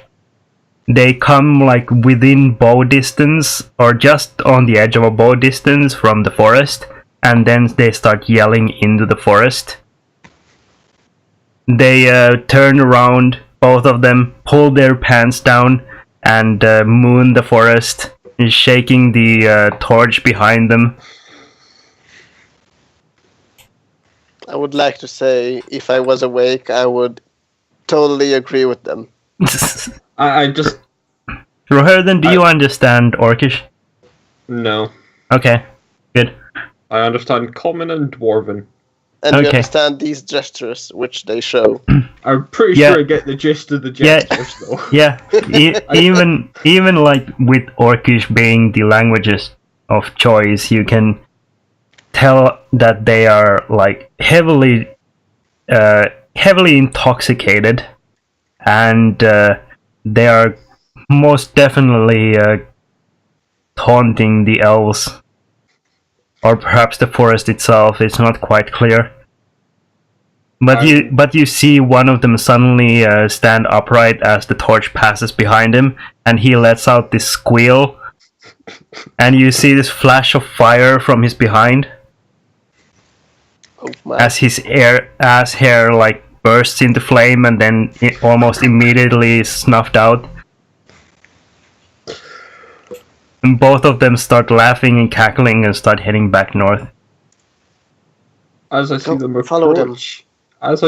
approach initially, I will move to sort of get ready to wake everyone in the camp, and then as they turn and start mooning the woods, I just stop and stare, dumbfounded. And then It's like a night out in Scotland, isn't it? Yeah. Except with You less mooned the ass hair forest? burning. Except with less ass hair burning. We're usually better with our fire. 1 second, you mooned the forest? You don't? But you said that it's the same. Never mind. Okay. The rest of the night, nothing else really happens. You get your long rest benefits, Yay! and get up in the morning to head out I towards the cast Blacktongue mage stronghold. armor on myself. Yep. Oh, so they weren't back early morning?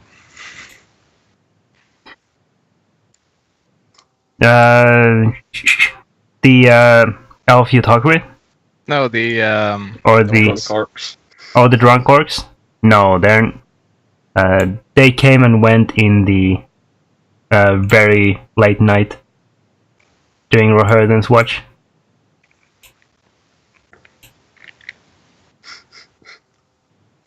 Very well. So, I guess you start traveling north then?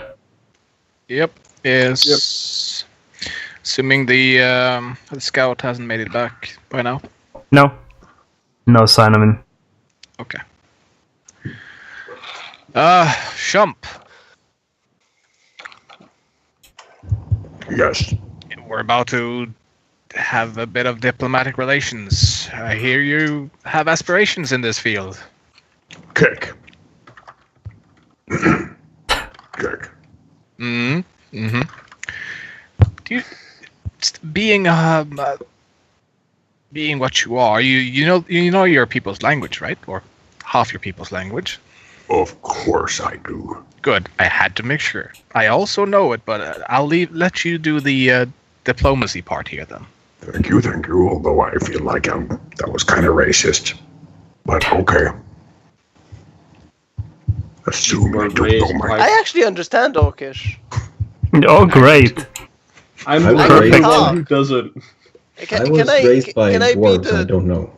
I will kind of go to Kothar and say I can help. Wait. Quilana, I have a very important task for you. I will look at him like with an O face. Yes. Since we won't immediately set off after this whole thing is done, we need someone to guard the camp in case those dangerous wood elves try to do something with our stuff. That's why I'm joining you. I That's can why lock your backpack. No, that you need to protect these the camp. Yeah, it's important. You know how these peasants can be. You know how to fool them. I would like to do an insight check. Sure. In that case, Kothar, make a persuasion roll. Should I know Dwarvish, seeing that I was raised by them? You'd think you would know that? You'd think that I would. Yeah, I'll Try give to you beat that. 2. Try to Thanks. beat 2. Beat it! Damn! Kalana will just take it. I will. Okay, so since I'm, he kind of got me to worry about it. I will go a bit crazy about it. And do I see still the wood elves next to me? They aren't actually next to you. They are in the forest behind you. Okay, so I will do a minor illusion of a gnome, and it will yell at them, "Hi!" Excellent. I know the camp is in good hands. By the time you will return, the forest probably will be burning. I walk up next to Kothar and whisper, "Do you want me to stay behind with her? Or should I tag along?" Your call. These are the last words. You decide. Someone maybe should. How If she's far guarding is the it? camp, someone needs to guard her, I guess. How far is it to the orcs from where we're currently camped? About an hour. Wait, don't orcs generally dislike dwarves anyways? Do we know that? Or am I even wrong in assuming that? They have I a think it particular depends hatred on for the them. tribe. Also, Okay. sounds kind of racist again. It is, but it's based in what I vaguely remember. But yes, probably depends on the tribe. I want to point out right now that it's great that you are so willing to split the party. Mm. I am very glad. I consider it um, risk management. I'm doing a ritual casting of Leomund's tiny hut, and I will be sitting in my inside hut. Okay. You will The be rationale safe in your is- hut. Yes, they're very safe there. Great. The rationale is simple, though. We can bring everyone. The risk of actual violent confrontation is always going to be there, but it's going to be higher with Quilana there, I fear. Why? What can I do? Many things, especially illusion-based many things. Yes, I Now- can help you. Only going with the two of us is still carrying the risk of Violence. death, but at least the odds of it is minimized a bit. You really don't And trust Coletta. we're not entirely sure if that orcish tribe is violent toward dwarves. So I'm basically protecting Rohirthan. Yes. And Important job. very important job. You're protecting Rohirthan, and to really add to this whole protect the camp, I'll actually leave my backpack with my stuff in it. I will do an arcane lock on it. I fear what I will find when I return. No, it's just to protect it. Yes. I fear what I'll find. Well, it will be locked. That's what you'll find. Whilst they're doing that, I will do some foraging around the edge of the forest then. Okay. And when we are... You said there's a bit of travel out to the camp. About an hour, yeah. Yeah. When we're about 300 feet away from their lookouts, which should be, I'm guessing, a couple of minutes, I'll cast invisibility on Ninyak. Okay. Can't he be So- invisible by himself? No. I don't know. No. He was I don't think supposed so. to, but because he's kind of a half thing between a spirit Yeah, I understand. if he was So it was a if he was a pseudo dragon, that was a pseudo dragon or the other. Is it fair or pseudo? The pseudo dragon does not have the built-in invisibility, but Mhm. since he's a sprite, he should have superior invisibility, doesn't he? I'm going to grab my cat, so I'll be right back. Meow. No, it's a familiar, so different rules apply. Okay, so he doesn't assume those specific traits. No. Okay. Then he doesn't. So, You have I'll what mark- it says on the character sheet. I'll mark one invisibility use then. Okay. So before then, you can mark that stuff and everything else. But before then, you get to the around halfway point on your travel to the orcish camp, Kotharin shop.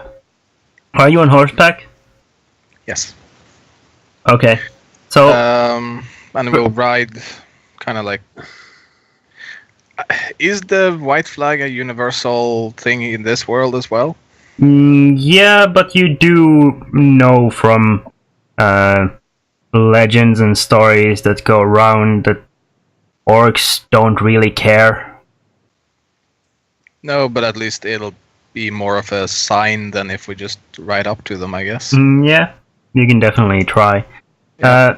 So you get to around halfway point on your journey, and you start hearing a snoring sound. Just off the beaten path, in some rocks. From horseback, as you get a little closer, you can see these two slumped over bodies, one on top of the other. There is an extinguished torch that has rolled downhill a little bit from them. You notice that one of them has pants on that with a slightly singed backside. Not knowing the events of the previous night, I'll just like, orcs, all right. And I'll also mentally or telepathically tell Ninyak that if this whole thing goes bad and I am slain or captured, that he please leave. Don't break his invisibility, just escape. Okay.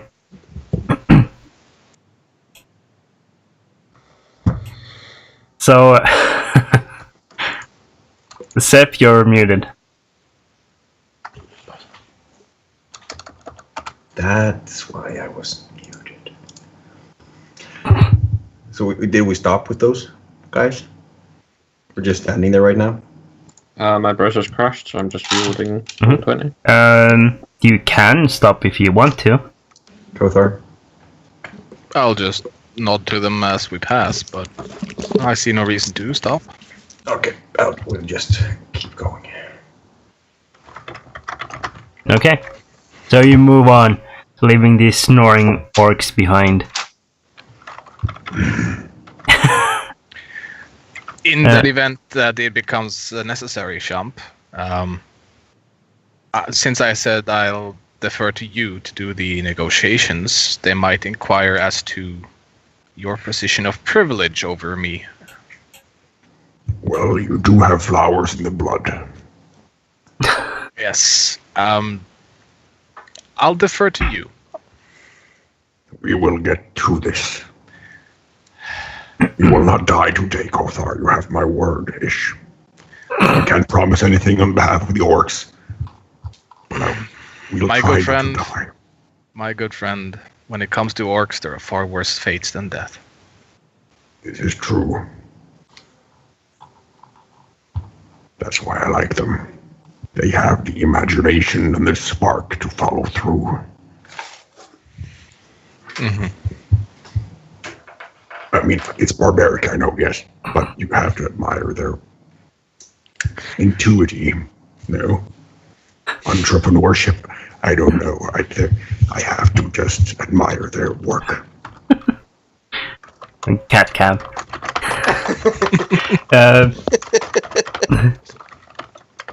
You She wanted start to check it out. Yeah, as you get closer to where you were told the orc camp is, you start seeing more and more signs of an orc presence, meaning that there are trees that have been cut down over a small area. It looks like there used to be like a little patch of woods covering the hills, and it was just like clear cut down. Some of the bushes have been burnt down to make like this ring around where the camp is, to make sure that nobody can sneak around in the bushes towards the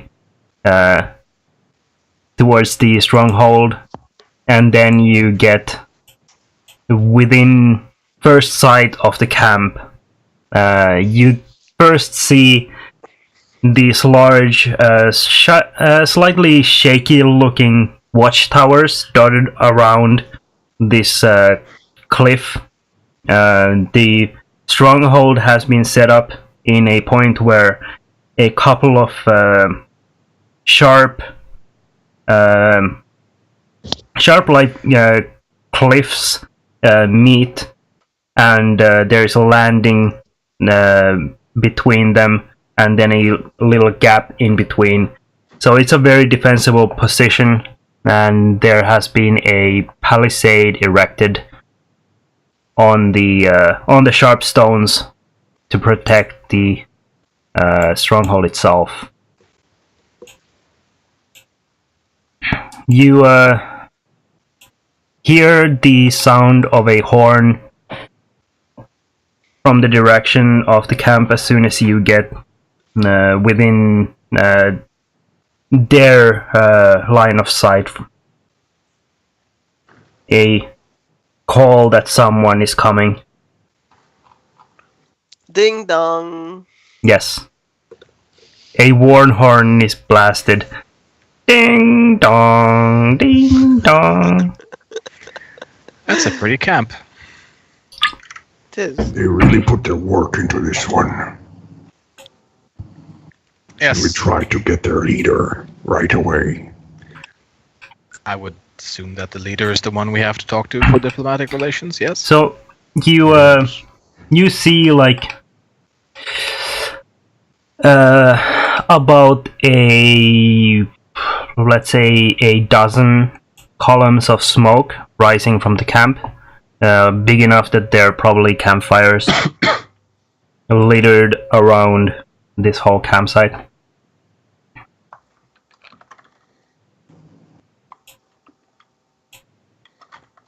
Should we go towards the middle? Shump, I did say that I'll leave this entirely in your hands. Well, I can't do everything. You have to walk me through. What do you want me to say?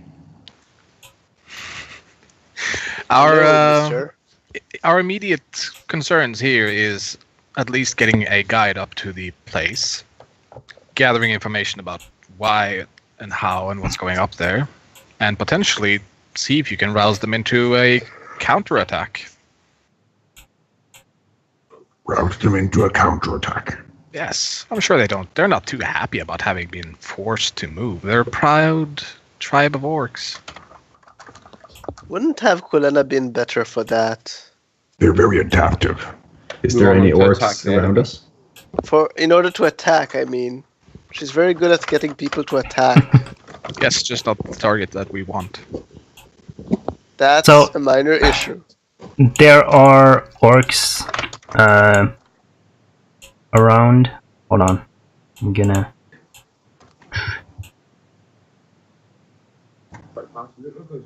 Plus, I could have opened the daycare there of orcs.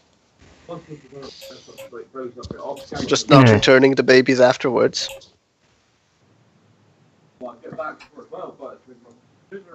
Yeah. So you see atop each of these guard towers, you can see at least 6 from where you're approaching. There are probably more littered around further around the camp.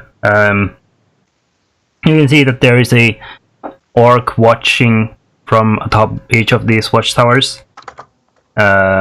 As you approach, and once this horn has been blasted, there are 2 orcs that walk out through the main gate of the camp.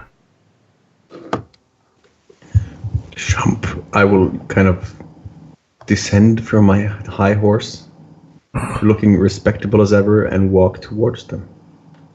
Okay. They stop at the gate, basically blocking the entrance. But at least they haven't launched arrows at you or anything, so it's going pretty well so far. Hast du das was bloodlot? By orcish standards, this is as good as it gets. Yes. The orcs look at one another and then back to you, and then one of them goes, "Your pronunciation is shit." I'm sorry. It's been a while since I've spoken to my king. How fare the day, brother? He will, all of a sudden, Shump will look very proud. Don't, Where's Killed your any monocle? enemies? don't call me brother, half-breed. I'm sorry. I do not choose the way I was born, but I can assure you, there is many, many deaths under my belt. Kill the women. Liquor after war. Both of the orcs start laughing. Look, if it was up to me, I would kill people every day. I didn't choose this life, but I have adapted to it, just as you have adapted to this. You start hearing more laughter behind the palisade and atop the watchtower nearest to you. Fellows, listen to me. Where there is a whip, there is a way. Can we talk this through? Look, Kothar, this is not how it's supposed to be. Like, this is just friendly jibber-jabbering. You can see Kothar is rather concerned, but he's trying to keep a straight face. Don't worry. We will fix this. By all the dead, who may I talk to in regards to very important matters? The orc that you've been that has been talking to you so far looks at the other and then back to you. Me. By the forge of my soul, shall we today, under this, He will turn to Kothar. is there a way to say sun in a very deathly metal kind of way? I must. By the way, the orcs are speaking in Orcish. Just so you Yeah. know, Sep. I'll turn to Kothar in common. I'll say to him that you might consider a bit less diplomatic wording of your demands, because I don't know how much you know about your kin and brothers, but sweet talking is not their way. I'm trying to get to their inner killer. He'll turn to the other orcs and just shout while he points at Kothar. Narthal, Sunbiter. Which is, it means elf, no sack, flower in the blood. And then he will shout, friend, in Orcish. Coming to kill enemy, fiercely, with much blood. Will you help me? Us. This is the orcs' reaction, by the way. They're just like silent, and they keep watching Shump as he keeps talking and talking and talking, just waiting for him to keep going whenever he pauses. Bastards. So should I go to sleep and come back tomorrow? This could take a while, yes. So, I'll just... Shump, if you ever feel that this challenge is too much for you, feel free to hand over the reins, so to say. Well, I could relay what you want to say in Orcish. It wouldn't be a problem. My You should call for Quilena. my Orcish is taken. just call Quilena and put this like earpiece in your ear, and she can feed you the right words. That would be a short session. Suddenly the forest is her name. So, the orc that's been talking to you so far, he gives this super confident look at his mate who's standing there at the gate with him, and then he walks towards you. Shump will kind of just wait, in respect, of course, in an orcish manner. Quickly, Kothar, what do you want me to say? How about take me to your leader? Take me to your leader.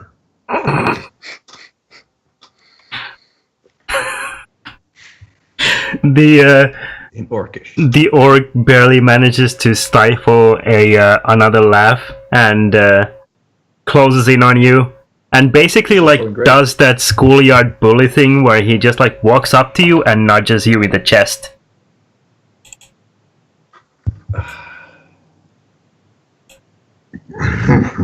Yeah. You want to contest that? Yes. Okay. And I will have this. I will try to lock eyes with him because, you know. So it will be an athletics check on either side. He didn't roll very well. Yes. After the results of Okay, it. yeah. So the orc, We have this in the bag. the orc walks up to you and tries to nudge you over, very dismissively, and you just stand there. This is the part where you deck him, by the way. Well, with 19, I should assume that goes without saying. No, I think a 19 when he's trying to shove you is just that he feels like he's touching a wall, but not much other than that. Should I, like, do that back? Well, it depends on what you want to do. Do you want to nudge him back, or do you want to hit him? Okay, Bring I'm it. kind of... Should I hit him? Like, what is orcish customs? Should I hit him? Bring in your inner luchador. So, I should WWE the fuck out of him. Yep. Okay. The chair! Give him the chair! I will,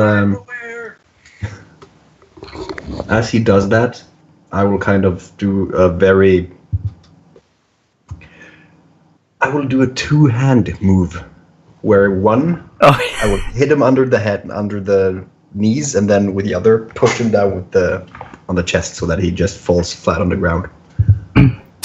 What do you want me to roll? I am decking him in a sign of respect. do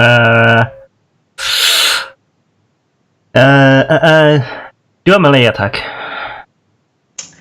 A melee attack. If you have a weapon without the magic stuff added, then that would be great. You should have a glaive. I have a scimitar without the magic stuff. Yeah, that would work if it's as long as it's Oh god. okay. He went down. Sure. So he walks up very confidently up to you and tries to nudge you over. You stand there like a rock and basically just Undertaker him. He goes down. He goes down to the ground, and you hear the laughter immediately stop from the other side of the palisade. Don't worry, Kothar. We have this. We have this. Good. That's a good start. Yes, I know. The other orc that's been standing at the gate, peers in through the gap in the gate, and seems to listen to someone on the other side. Then responds something back. They're far enough that you can hear at least clearly. Then he turns back to regard you and goes, "Half-breed, will come with me." Should I leave him outside? Take your pet. Kothar, follow me. Yep, I'll follow him. I won't react to what I know is a taunt.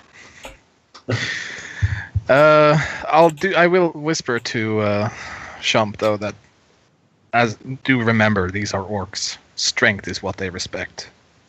Oh, I will show them respect. I will respect the shit out of them if they try. Yes, my friend, I'm sure you will. Okay, so you venture into the camp. You see there are rows upon rows of tents. All of them, you would expect in a military camp for them to be in straight lines. These are kind of in straight lines. They're one is foot off, and another one is 12 feet off in the other direction. Before then it returns back to the regular line, and it's just kind of haphazardly put together. There are campfires around.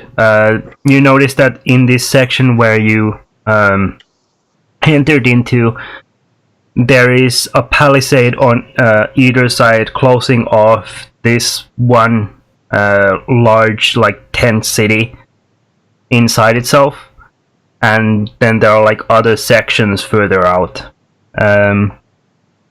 You are led along the palisade towards a training grounds looking place with targets and dummies set up, as well as this ring made out of stones that looks like some sort of haphazardly made gladiator pit.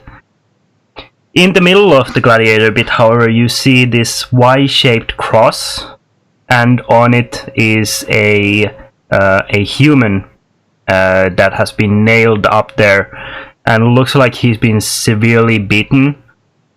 Above his head, nailed to a post, is the head of a giant vulture that is still bleeding down onto his face. He coughs as the blood pours down onto his face, down his nose and mouth occasionally.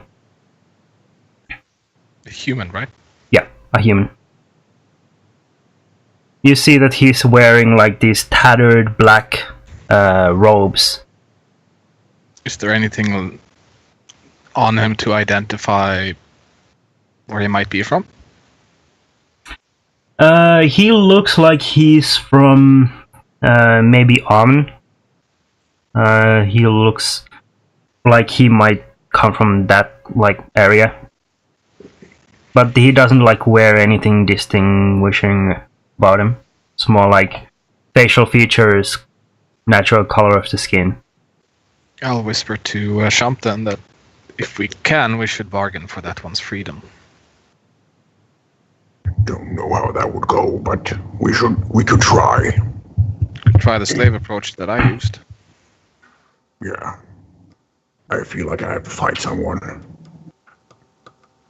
But you're led past this crucifixion site through another gate in the palisade into a different section of the camp.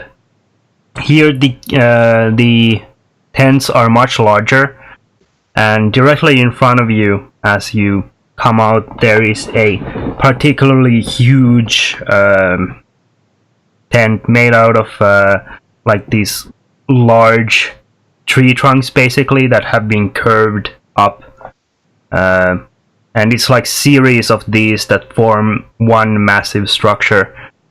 And on the side of this structure, you see the emblem of the Blacktongue clan, which is this a fork-tail tongue with fangs on either side. It's on a blood red background, and the tongue is black, obviously. I'll whisper again to Shump. If you can't bargain for the creature or for the human, ask if they're interested in a bet. Your pet for their pet. Your pet will fight. Are you sure you want to do this, Kothar? I would want to save that poor human from that fate. And if you lose? Then I lose. You're gonna fight an orc for a human? Yes. I will ask them when we return, when we get there. Yes. It was nice knowing you. So you notice that the orcs hanging around this massive tent, actually in the general area, this section of the camp, the orcs here have a slightly reddish tint to their skin, and they look much larger and more vicious than the other orcs that you've seen before. Also, some of them, especially the ones basically guarding the main tent here, they wear much heavier armor and wield these very well-made weapons, at least in orcish standards. And you are led to the entrance of this huge tent. At which point the orc that's been guiding you scurries away immediately, while the guards on either side turn to you, Shump, and go, "You're the half-breed. Inside." Okay, now, fine. I was going to say something to him before he said that. Would it test me? Okay, I'll just head inside. Okay. You step inside the tent and come Do they into. stop me? No, you're allowed to pass as long as you're close behind Shump. You're allowed to pass. Okay. Inside there is a chained up elven woman who stands ready to welcome you in, basically. She is holding a pitcher made out of clay, along with a single goblet, and you notice that her hand is shaking as she like averts her eyes and pours a drink for you and offers it to you. I guess I'll have to take it, but Kothar wouldn't like all of these chained up things. He is definitely struggling to contain himself. It should be obvious, so they might even get some entertainment out of that. Yeah, this is a high elf, by the way. Oh dear. But it's only one, right? Or is it Just more? one. Okay. Or is it Flora? I Claire. must say you're lucky that Kulena isn't there. Mm-hmm. I expected there to be some kind of prisoners. Yeah, though the human didn't. I didn't really. I mean, my character wouldn't have really cared about the high elf. So the elven woman in front of you, she kind of semi-grovels in front of you. She like bows her head and averts her eyes and offers you the goblet, and then like with a faint voice says, Chromis is waiting for you. You would do well to kneel before him if you go inside. If you require more elf grog, then I am at your service.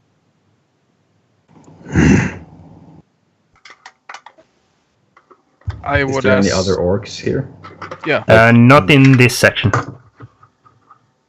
Okay.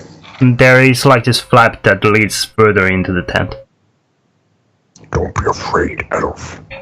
He's not really my slave. I'll just do this to Kothar. And she like takes a few steps to the side and just like bows her head. As I pass by her, I would want to stop and like whisper and in Elven ask her how many. She immediately flinches as you speak in Elven. We're not allowed to say. We're not allowed to speak that. I'll switch to Orcish then. How many prisoners?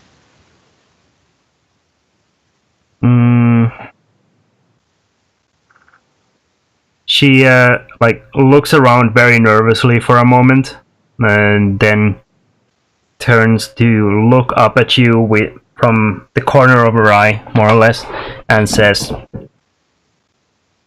"In this section there are at least 24 slaves."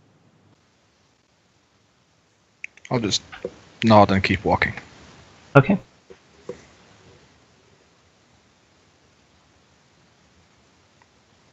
So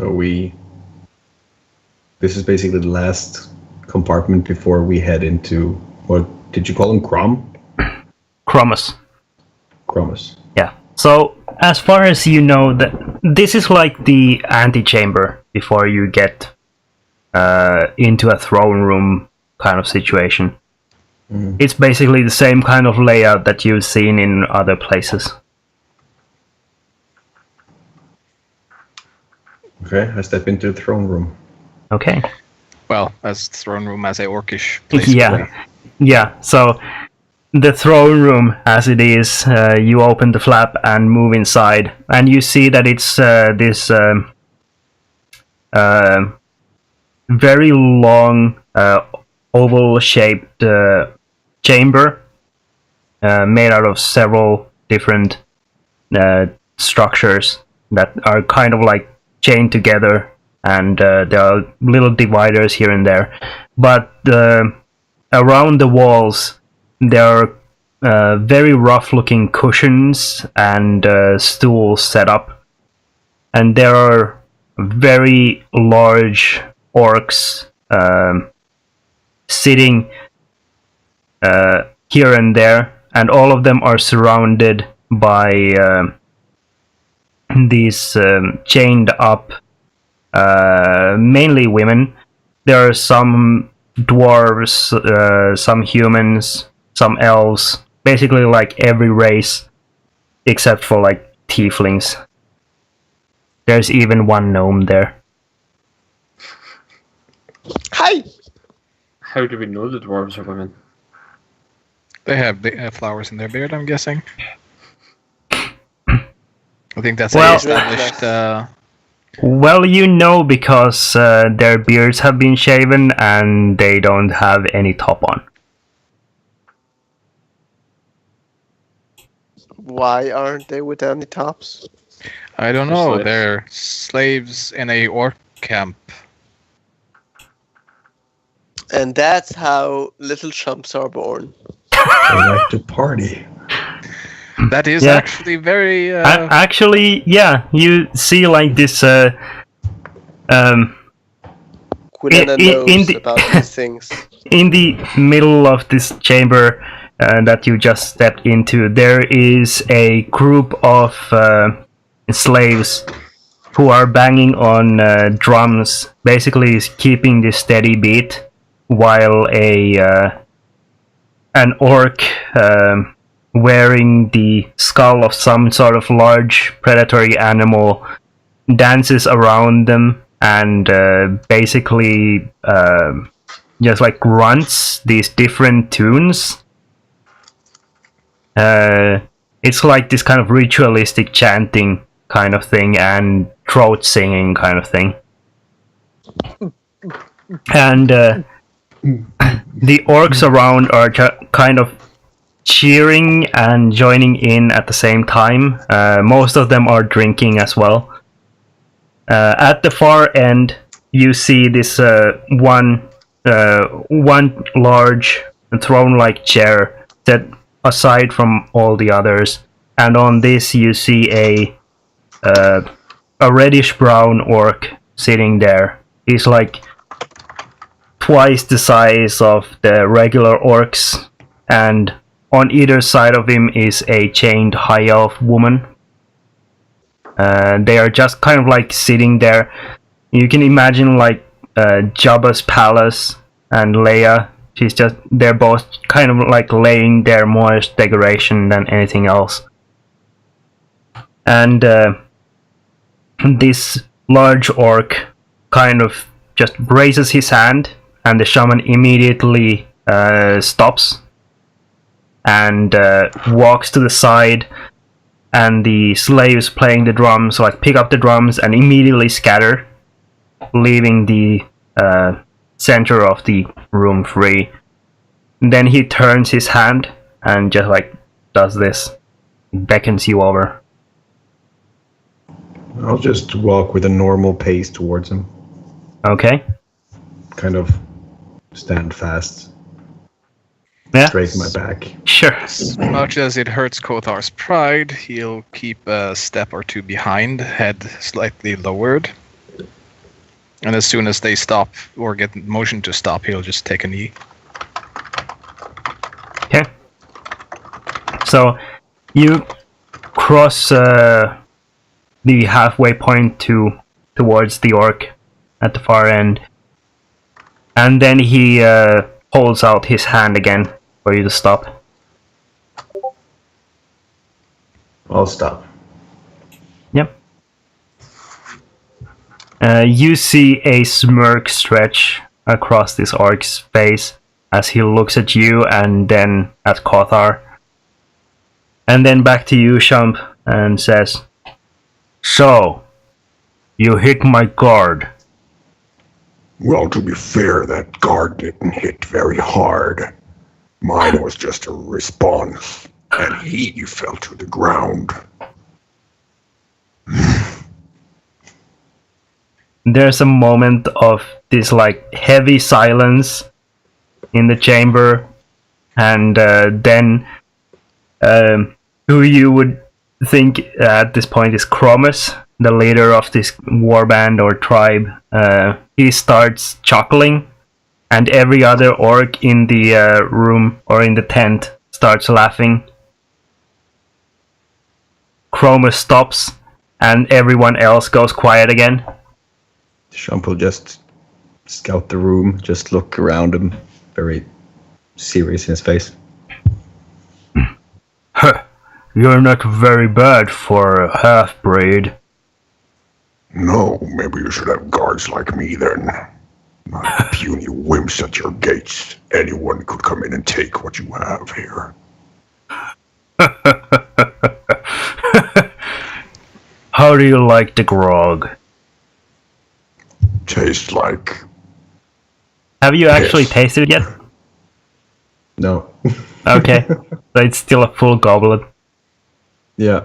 I had some other liquid in another town. That would give your guards hair on their chests.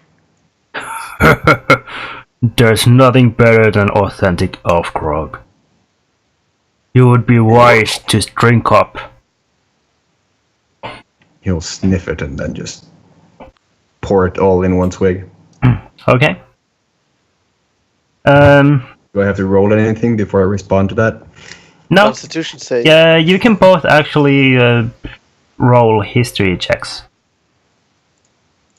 This can happen before you drink up, in case it changes your reaction. Okay. Kothar, so you would know about elf grog.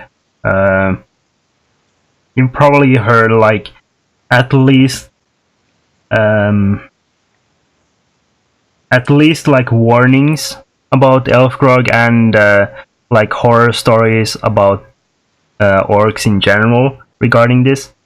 So elf grog authentic is basically fermented and distilled elf blood. Although some tribes are known for using basically any kind of blood that they can get their hands on. Authentic elf blood, authentic elf grog is always made out of elf blood. And Trump did not know that. And he will not. I don't think he should know at this very moment. Let's wait until we're outside. So, Champ, you drink up. It's like a very high alcohol percentage beer in texture. It's like a dark beer, kind of. It flows actually fairly smoothly down. You can feel a little bit of a buzz from it, but not much. At least And now. some lumps. It's got Some lumps as you swallow it. Yeah, there are like these little bits that are flakes that float around in it. and a Tastes coagulated. fire.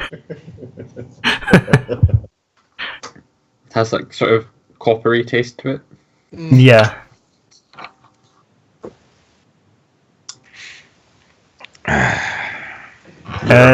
Champ, roll a Constitution save. roll a d20. Okay. You turn into an elf. Okay. It actually tastes really good. Something inside you just kind of clicks as soon as you drink it. Maybe it's the orc inside you. It just kind of instantly tastes like really good to you. So I'll look at the goblet and just... Gotta hand it to you. Damn. That's some good elf grog. Kothar bites the corner of his mouth.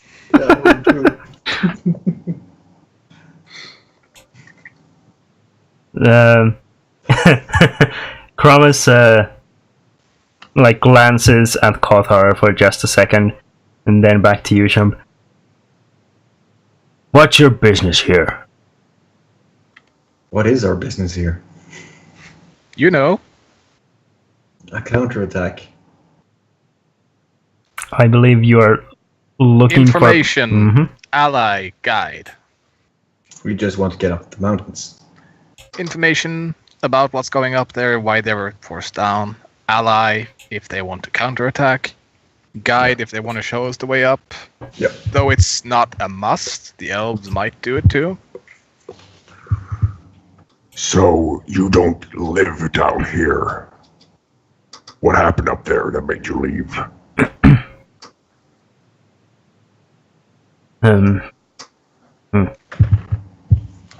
Crazy airships.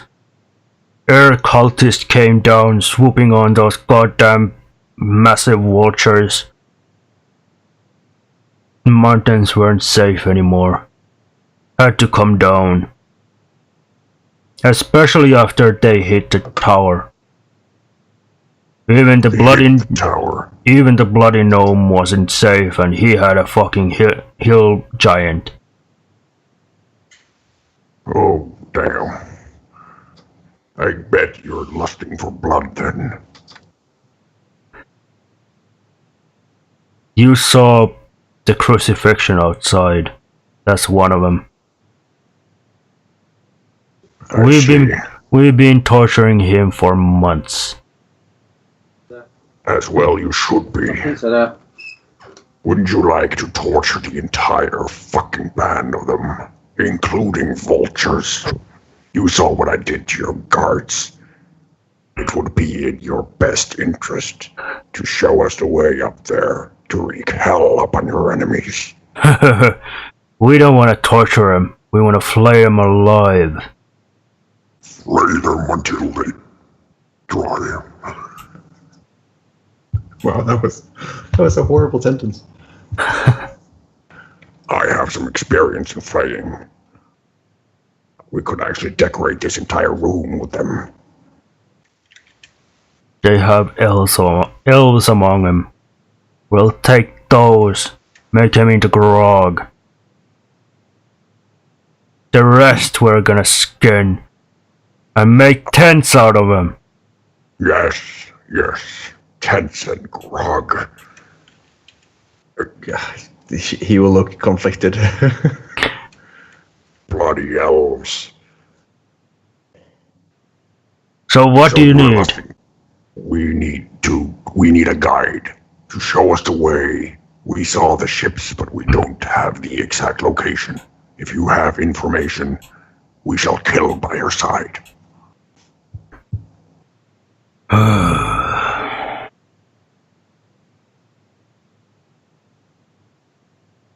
Bring Kulena. I should warn them. You need a guide, and we want our home back. We want those air cultists destroyed. And everything they have burned to the fucking ground. We will help you. But could we take one ship, kill everyone else? That's the only thing you want? There is not out of character. There is nothing more. Like, we want to know information about that place. We don't know if the Nightstone is actually there. We do know it's there. You have a pretty good idea that it is there. We have actually tried for it. We're looking for a stone. A useless piece of junk. But it belongs in a city far from here, and we need to return it.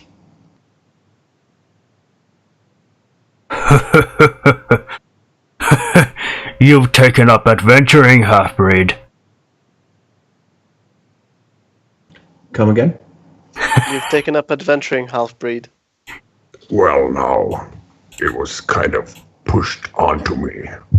Adventuring is just a sidekick of my killing. So who's paying you? Anyone that needs my killing.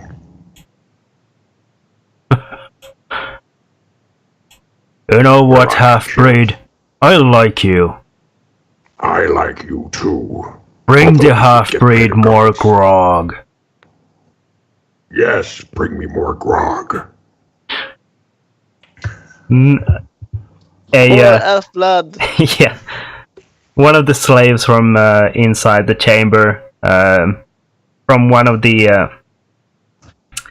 other orcs sitting around, comes up with like a half-empty jug and pours you a fresh goblet of elf grog.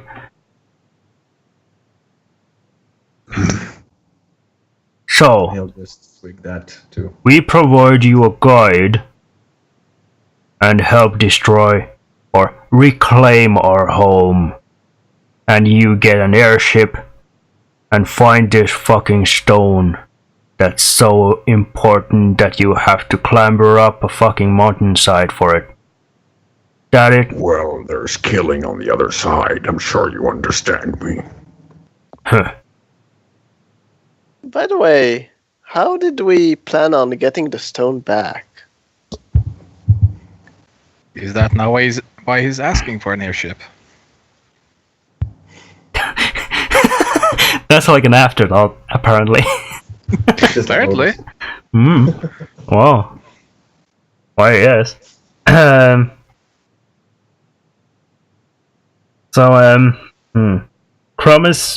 looks at one of the orcs in the room.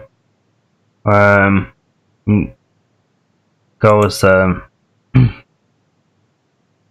fetch the gnome. And this orc scrambles to his feet and walks out of the tent. While the gnome is being fetched, Chromis tells you a little more about the air cult, if that's something that interests you, Chump, specifically. Yeah, because I didn't see much of that shadow and everything, so I don't know that much about him. Also, there was this aura. They came couple of months ago first on these giant vultures. They killed off a couple of patrols, attacked one of the villages we had just set up further down on the southern slopes. They killed everyone in the name of someone they call Gwyleth. Sounds like a fucking elven name to me. Yeah, totally fucking elven name. But it's not. At least whoever bears the name ain't. Who is he? She's some sort of priestess, claims to be an exarch. A woman wiping down villages of orcs? Not just a woman, this is... I don't know what it is. It's... has the fucking head of an owl. I've never seen anything like it. And wings. Sounds ugly. But she knows magic. And has airships. And a whole air cult behind her. That makes her dangerous. She needs to die. Yes. Horribly over the course of months. I will... You want to kill her? What I want is to replace my crown. And he places a hand on the skull that's grazing his head and like lifts it up a little bit. I want her head at it. I like it, Grubbers. We will have it arranged. She will die for her actions. The orc stands up, places the skull back on his head, and then takes a few steps towards you. He extends his arm out towards you, and like grabs you around the elbow, essentially. Pulls you in towards him. He like looms over you in like size, in general size, and like he's tall enough to stand well above you. And he looks into your eyes and goes, "Looks like we had a deal, half-breed." Seems like we do.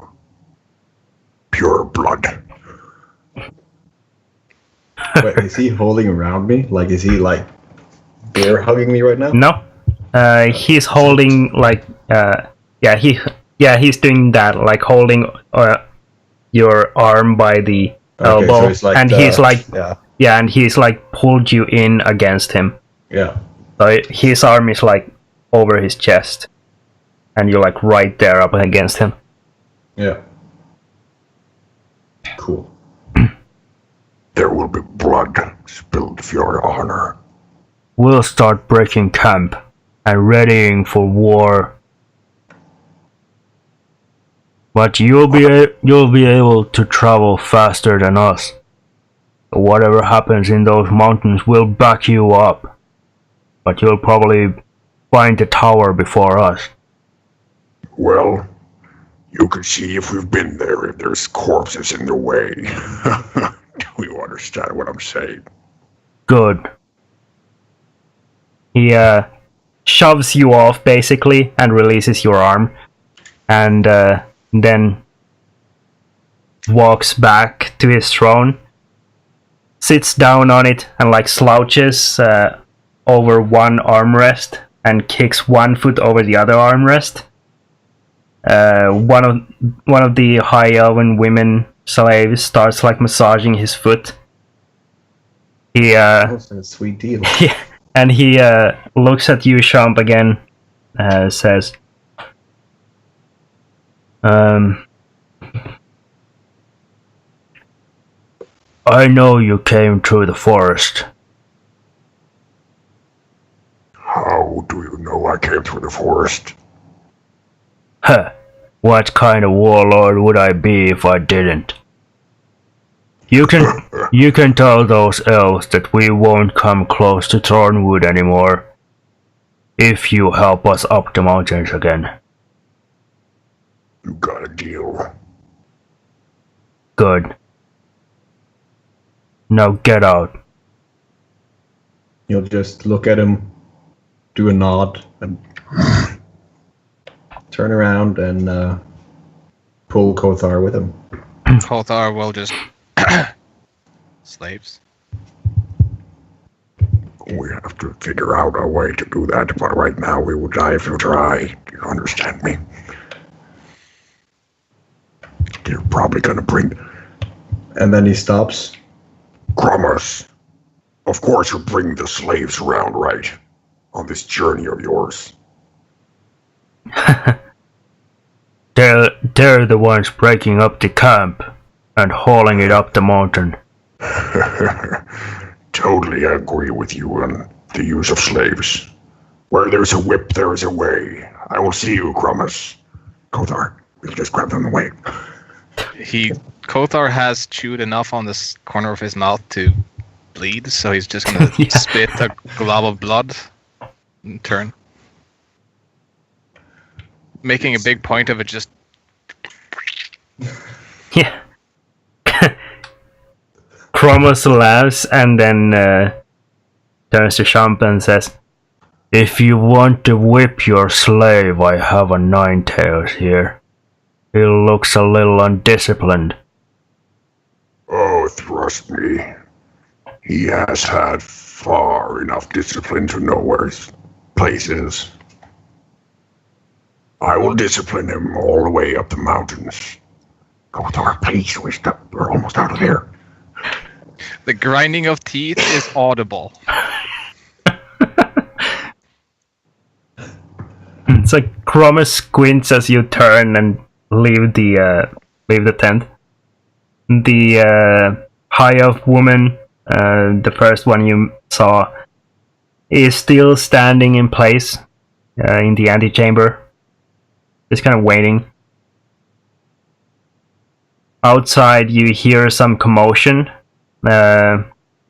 just as you're about to leave, and you hear a very distinct voice outside the tent going, "But I want Blaster! I want Blaster! I'm not going anywhere without Blaster!" Okay. Don't you know who I am? We can see this? If you go outside, yeah. Yeah, go outside. Yeah, you go outside. you see this orc that left the throne room a little bit before.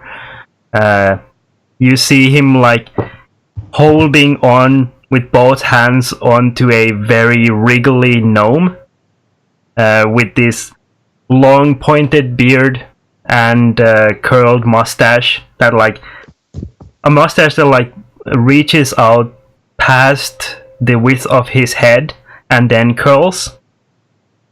And he's wearing this slightly ragged, but very finely made tunic with breeches. He just like continues wriggling, trying to get out of the orc's grasp. Is this our tour guide? I'll ask the orc. Sure. Is this the one that is taking us up the mountain? Taking us up the mountain. Yeah, the orc nods and then like throws the gnome onto the ground in front of you, and then walks back inside the big tent. The gnome stands up and dusts himself off quickly, reaches into his pocket, and then like folds this little piece of fabric out into this like a circle shape, and then punches the middle, and it forms this top hat, and he puts it on. He nods the top hat to you, Shump, and goes, "Hello." Hi.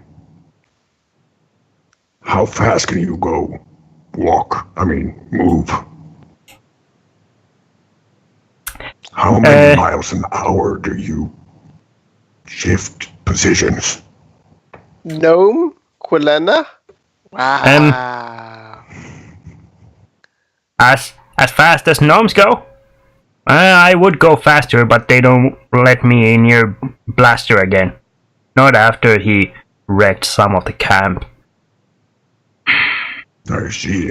Well, I'm supposed to Hear me, you fuckers! I need blaster! Who is Blaster? Oh, he's a gentle Little giant. Yeah, okay. It would be wise to try to bargain for his He- compatriot. The gnome, damn it. the gnome walks towards you, Shump, and like stands. With the top hat, he stands about the height of your waist, and he reaches up with this small hand towards you, basically to shake your hand. Take your hand. Hello, I am Master Crumblebottom Harryhouse, the magnificent tinkerer of Tinkery Tower. Trademark. Well, Mr. Crumbly Bottom Mary House of Tinkertown in the tower. Not Tinkertown. Tinkery Tower. Trademark. Tinker Tower trademark, I see. Why did they split you from Blaster? He he got loose. Tried to find me. Stomped on some orcs and Lord. crashed through part of the palisade and may have ruined the whole shipment of elf grog. So getting him back would be quite a feat. I don't know. If anything, they might be happy to be rid of it. Is there any orcs around me right now? Yeah, there are the guards. I turn to the guards. You should go tell Crummers that this little Go fellow- tell him yourself, half-breed. You fucking motherfucker. And I'll mad dog him like crazy as I just go through the tent really fast and just... Crummers. Could we have a hill giant to the fucking gnome who won't move without it? Oh, take him. Please. No problem, but I guess this is gonna be a hassle. And I turn around, go back to the gnome. Where did you see him last? I didn't want to ask, promise. Gnome points vaguely towards the other section. The other section past the tent town that you passed through. So, like, across the whole stronghold, basically. We'll just head in that direction for a bloody hill giant. Sure. So you start walking, this time unescorted, heading towards the other section, and find yourselves at another gate. The guards there, like, look at you at first, then see the gnome and, like, visibly cringe, and immediately, like, walk to the sides of the gate, allowing you to pass. Thanks. We'll just get that fucking thing. And then just pass through the gate. Is this like a pen inside of the thing, or is it just... This is basically, you see, like, cages of,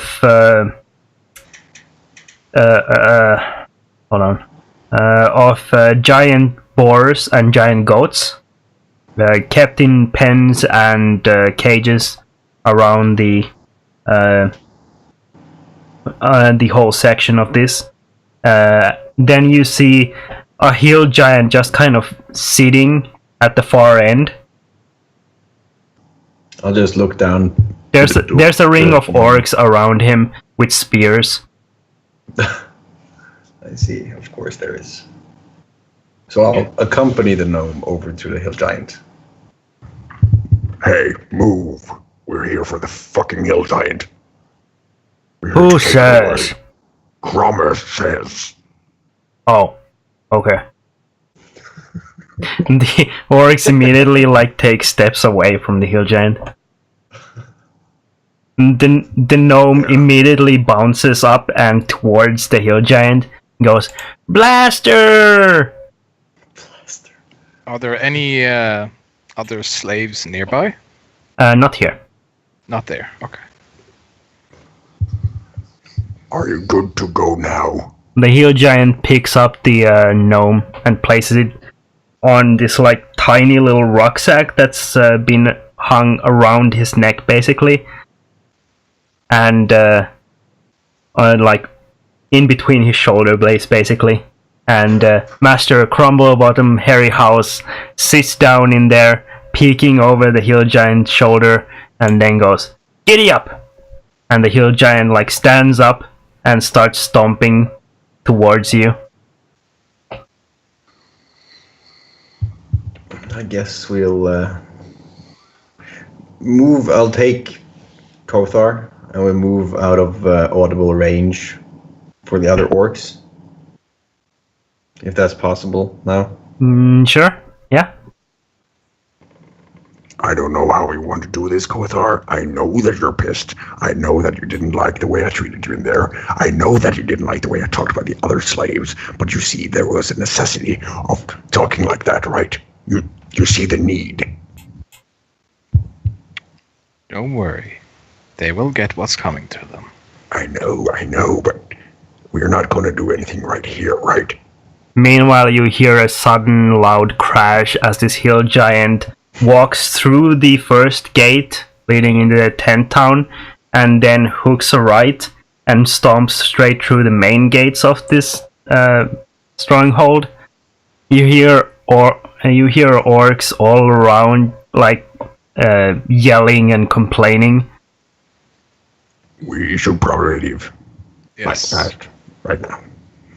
And you hear the gnome just keep yelling, Giddy up! Giddy up, Blaster! Fucking gnomes. Let's go.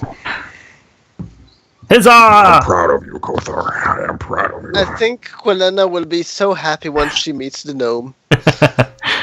And her friend will be even more interested. A Yeah, real well, Well, just for the first time, people, if they kick the gnome, there will be a giant that will kick them. We'll teach So we them make it. math. We make it to our mounts. Yeah. Yeah, no Begin problem. riding away. How's the guy I pummeled outside the gates? He's still there. He's unconscious? Not anymore. He's like just about to get up. He's like wheezing and catching his breath. As we pass him, can I just push him down again with the... Sure. with He lands like in a very conveniently placed puddle of mud. Yeah, like face first. You see like these air bubbles blow out and pop over the mud. Now we can leave, Kothar. I'll mount the horse and just... You you get up on your mounts and start heading back towards your camp. Halfway, I'll hand Shump my water skin. Okay. Yeah, the halfway point is marked by a loud snoring sound coming in stereo just behind some rocks to the side. Perfect. I'll point to them and I'll say to Shump, you might want to regurgitate what you drank, unless you like the idea of actual elf blood in your system. What do you mean? That delicious fucking beer? Yes, that is produced from elf blood. I love how Shump has now started cursing. Yeah, that happened after he met Cromus. Yeah. I don't know what to tell you, Kothar. It was...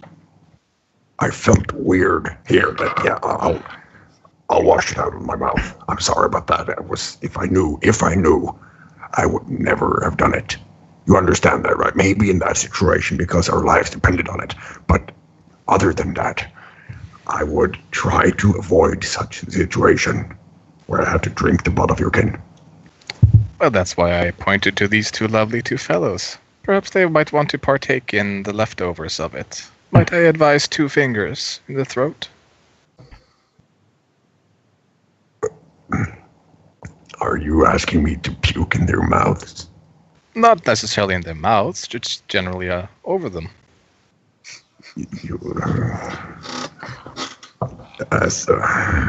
If it's such a fine vintage, wouldn't you want to share with your fellow barbarians? I am not to blame for this, Kothar, but fine. Good. I'll dismount my horse. I will go over one of the snoring orcs. Yeah, they're both like one atop the other.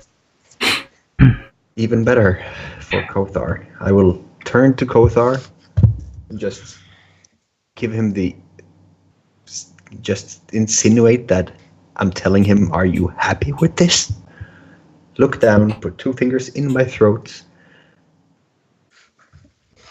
and wiggle them about harshly so that I get a mighty violent puke. As he's turning to Kothar, his the return glance is not just the trail of blood from the corner of his mouth, but this is not a request, it's a hidden demand.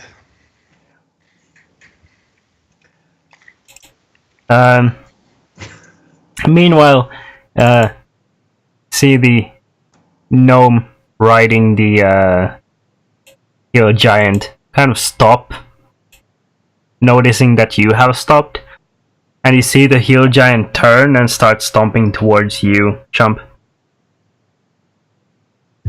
I'll look at him and just do like this. This is, for some reason, necessary. I'm okay.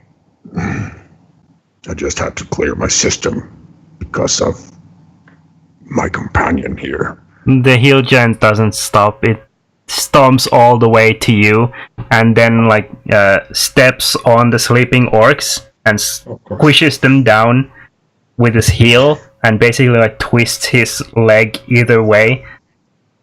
Then turns and walks back towards your camp along the path. I would like to say thank God for the dome. I'll look at the now squished There, orcs. yeah, it's like a goo spread very evenly on the ground. Does it at least wipe its foot? Because, vomit as well? No. Just keeps walking. Yeah.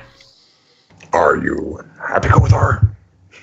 Yes, it's mighty unfortunate that the hill giant chose that particular path straight across them. He couldn't possibly have seen them sleeping in the grass there. I am truly sorrowful. There is a path of these red splotches as the hill giant walks that slowly become smaller and smaller till they disappear as the blood and gore gets ground off. Yes, this unfortunate event weighs heavily on my heart, Chump. People say that I don't get sarcasm, but I've got to say, dude, that is sarcasm, right? That is indeed sarcasm. Okay. Because that was horrible. But they're dead. And they're on. And you got some retribution. So, my good Chump, when I said that death is a simple thing compared to what the orcs can imagine, they just received instant death. They should praise themselves lucky. Sometimes you scare me, Gothar. You have yet Wait to see until what will Quelena come. will know. Yes. So the hill giant stops about 30 feet up the road, and as you're conversing, and you suddenly see the gnome riding it just kind of shimmer away, and then appear in front of Shump, like standing on the horse, and he like immediately grabs onto your shirt to stabilize himself. And then he goes, "Where are we going? We never discussed that." You are one tricky little fellow. There's a camp down. How far was it? We'll show you. Don't worry. About Just half follow an us. hour at Just this point. follow us. And once we've reached our camp, there- we're actually there's going a- to go to your home. There is a shimmering ethereal hand that points towards the hill giant, and the gnome says, Blaster doesn't do waiting and following very well."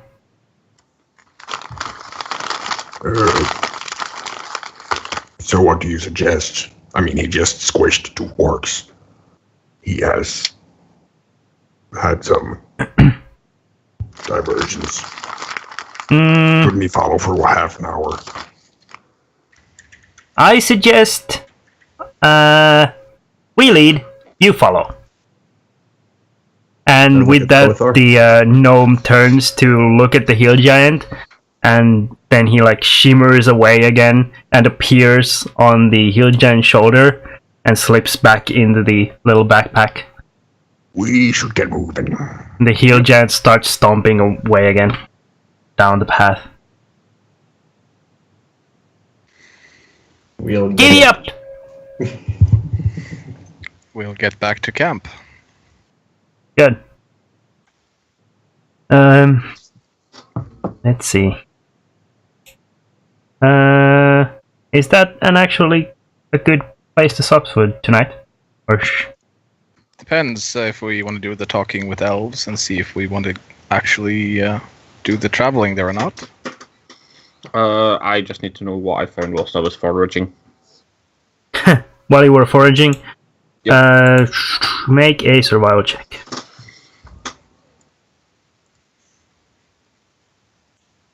Okay. There wasn't trees. Yeah, at the edge of the forest, it appears that it's not quite as lush with all sorts of edible things as the forest itself was, so you have some difficulty. However, you do manage to find a day's worth of supplies from the surrounding lands, so you can add 1 ration Okay.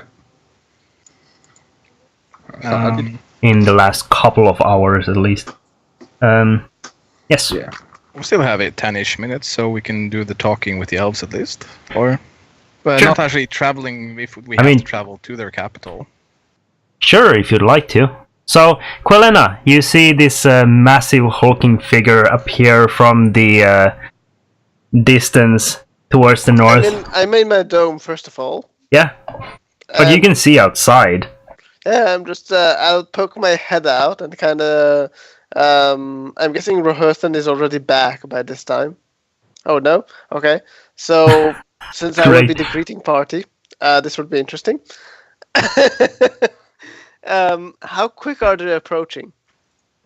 Well, the hill giant is stomping away at a fair speed. He's actually traveling about the same speed as the mounts, so like double your regular walking speed, just about. I believe this calls for for some cover. You hear a very faint "Giddy up!" I do a fog cloud on top of the camp. Okay, Since I don't know it's a friendly, I will just assume it's not. And sure. Excellent. So if they this- can't see you, that means you're invisible, right? Yeah. no, but I'm in my dome. They will just bump into my dome and kind of what?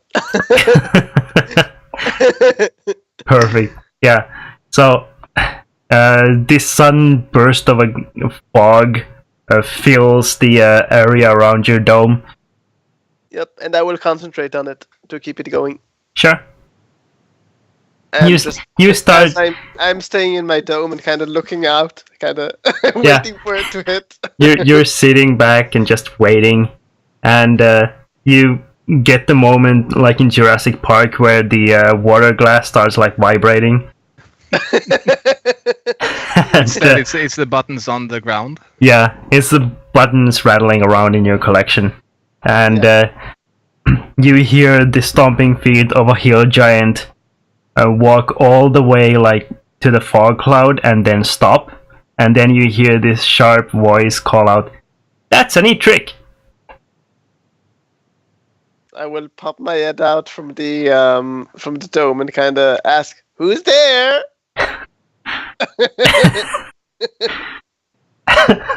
Jesus Christ. I am Master Crumblebottom Harryhouse. That sounds gnomish. I am. No, I am- you seemed much bigger than you say you are. Oh, that's Blaster. Who's Blaster? This Blaster. He points towards the hill giant, but like Do I you see can't him? see it. Yeah. You have fog cloud on, so you can't see him. I will say I don't see anything. And you are a talking cloud. Yes, that's magic. Very, very mysterious. I will do a since I don't know what's standing in front of me. I'll do a minor image of minor illusion of a gnome that will actually convey my talks, and I will put it what I think is the edge of the cloud. Okay. I'm not sure if it's actually the edge, so you decide however you want. And it will say, you have reached far enough. You should turn back.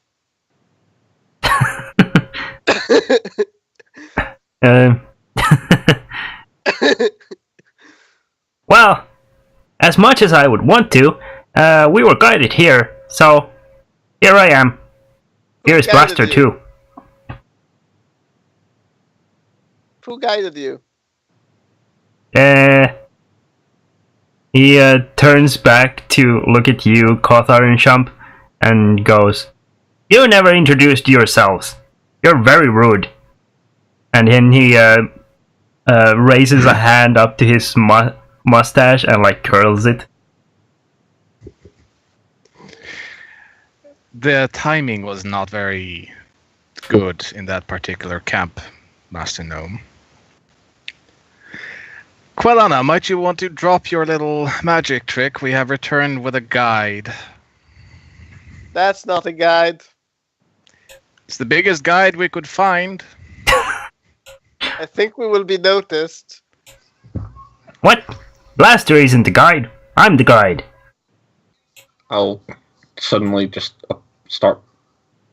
appear at the forest and see a giant. No, you just see a fog cloud.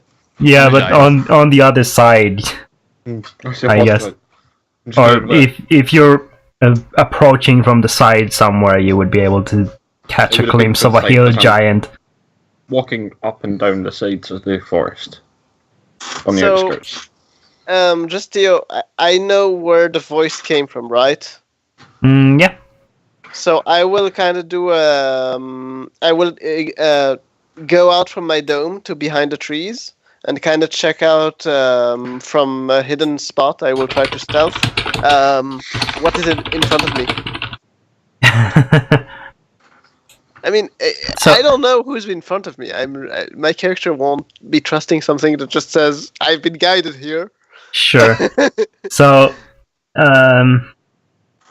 You did hear Kothar speaking. I did? Yeah, And Shump's grunt. when I said that part about we found the biggest guide we could, that was Kothar speaking. Well, you could be an illusion. yeah, that's true. You would know all about that. So, in front of you is a hill giant, a very fat humanoid figure with a little bit of stumpy legs and like an bulging torso with long, slightly too long arms, and this face that looks like this particular giant has had some sort of development issues during childhood. So it's like a very innocent looking face that's like constantly in this goofy smile. And on the giant's shoulder, or past the crook of its neck, you can see this small head with a tall top hat and a bushy mustache that reaches up past it and curls, as well as a long beard. You would probably guess that this is a gnome, yeah? I will since I heard Kothar and all that. Can I see them? It's Trump and Kothar. Yeah, they're slightly behind the hill giant. All right, so I will kind of go out of my stealth and kind of lean against the tree and kind of wave at the gnome and say, "Hi there." Hi. And I will let the fog cloud disperse.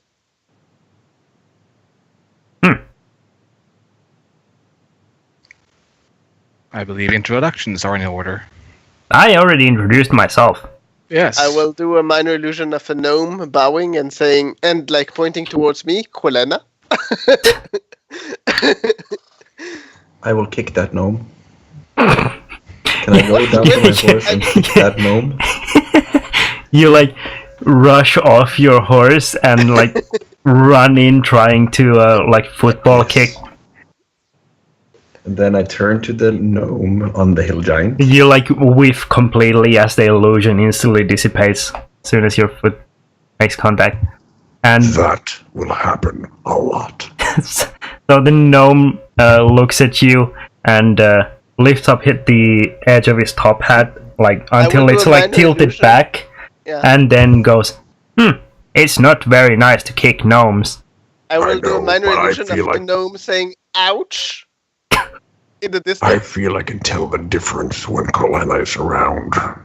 No kicking gnomes while I'm here. You Fine. might kick me. No, you are distinctive. Compared. I will do a minor illusion exactly like the gnome that I see. I Right next to Shump. Yeah. You also jump right in front of your face. You see this ethereal, shimmering hand appear and like poke your nose, No kicking gnomes. Fine. We are all friends here. And he'll just grind his teeth looking at the other gnome. Kothar will ride somebody to the camp and start looking for his backpack, but as he passes the hill giant, he'll just look up and Kothar Amarkir, your would-be savior, I suppose. You might want to thank Shump for that.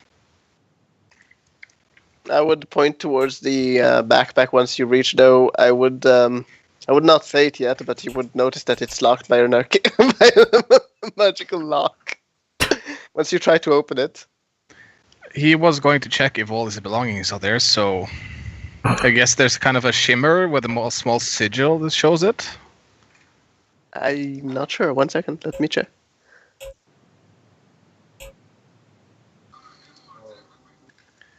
Oh dear. It's cute. I like it. That's the arcane lock.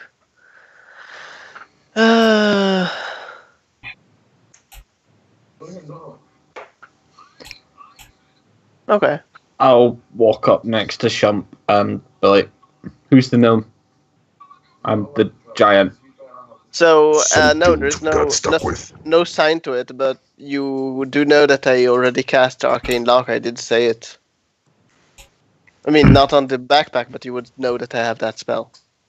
In response, Rohirden, to your inquiries, you see the gnome riding the hill giant tip his top hat towards you and go, "I am Master Crobblebottom Harryhouse. This is Blaster."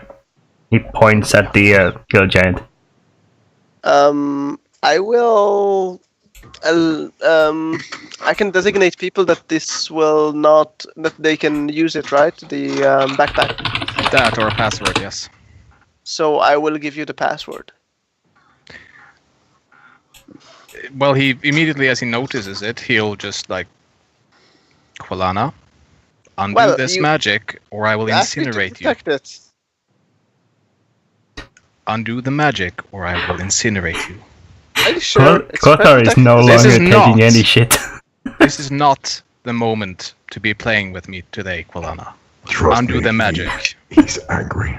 I can attest to that. You don't want to see him angry. I saw a little flare, and I'm actually kind of scared of him. I will dispel the magic. He's going to move all his belongings to the side of the camp that is towards the forest. Sure. And yell out into the forest. Is the scout back yet? There is silence for a moment. Then you see one of the scouts that escorted you peering out through the gaps of the trees and responds to you. "No, not yet." He'll nod and sit down and wait. Well, since I have no clue what happened there, I'll go back to ritual casting my dome. Since this giant will just squash me if I sleep outside. I'll introduce myself to the gnome. Sure. I will introduce the gnome to my dome. I'm guessing Shump would also want to do some introductions. What's up, Crumplebottom? I'm Shump, your savior, the one who rescued Blaster. And I hope you can provide us with good guiding.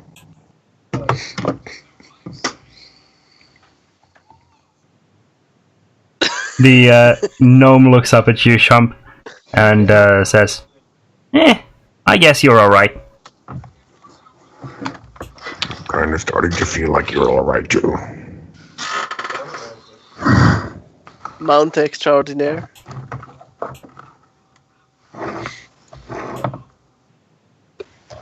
Props if you put together the reference. Yeah, I understood. Like, Yes. as soon as you said the first name, yes, I see where this was going. So, We shall end here, I'm guessing. yes, I believe so. With Master Blaster introduced to you and promising to take you up to Tinker Tower trademark. We shall end here, and you may level up. Yay! Whoop-de-doo. Fortunately, without. Ice Tower. Does that technically mean I leveled up from foraging? Technically, you leveled up from your party surviving the Blacktongue stronghold, but Without me actually visiting the stronghold. I'm pleasantly surprised that no blood was shed, aside from Kotar's cheek. And Yeah, I was kind of ready for a fight there for a few moments. I mean, depending on what you would have done, there might have been a fight. Yeah. There were ways for you to royally screw it up. What were you hoping I would do? And I need to roll. I mean, you handled it pretty well. 1d10 plus 3, 2, 3. You must have learned something from the courthouse scene. Yes. Kangaroo court. Fucking kangaroo court. There's no kangaroos here. Oh lord. Questions, comments, concerns. You now have a gnome in your party. That is a concern. Nah. Well, love to gnomes. the rest of you. We shall start rolling madness effects. Now that there are The only both one that won't be illusory. affected by it Now will that there are be, both illusory gnomes and a real one. Mm-hmm. This will go well. The good news for you, Kothar, is that I can now double your speed. Excellent. Nothing shall escape. Oh, my health is so beautiful. Ooh, we can go for ability scores in this one. You're a fighter, so I think so, yes. You get on 4th and 6th. I need to pull up the sheet to work out what I get. Question. Yes. I now have the extra attack feature, Mm-hmm. but do these cantrips that use weapon swings count for that? No. The thing is that extra attacks rely on a attack action. Casting magic is a action of its own, which in those cases, the casting magic includes an attack. So they aren't attack actions. Yeah, because if you read the Booming Blade, for example, as part of the action used to cast a spell, you must make a melee attack with a weapon, Yes. which also does its normal attack effects. Yes. The attack action is basically included inside a casting action. So I can do then, since it's an attack action, I can do a Booming Blade swing attack and also a regular attack, since it's an extra attack. I will have to That's look why I'm into it. asking, because these are regular blade-based cantrips. They're part of that whole thing, so I wouldn't expect to be able to do a firebolt and then a weapon swing. Everyone within 10 feet of me now Yeah, gets plus 3 to saving throws.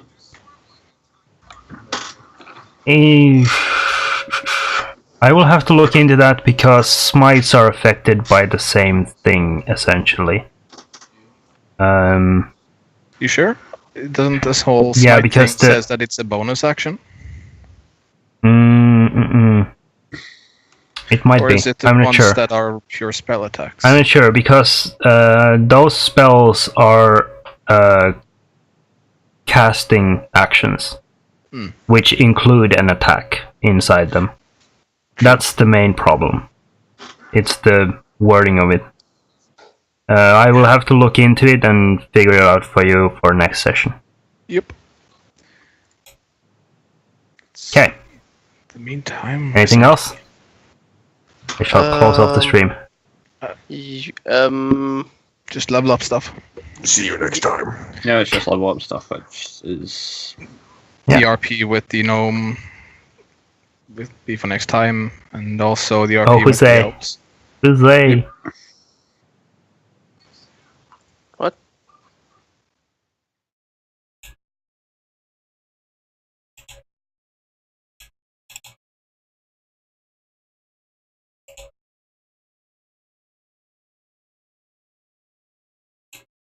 Okay.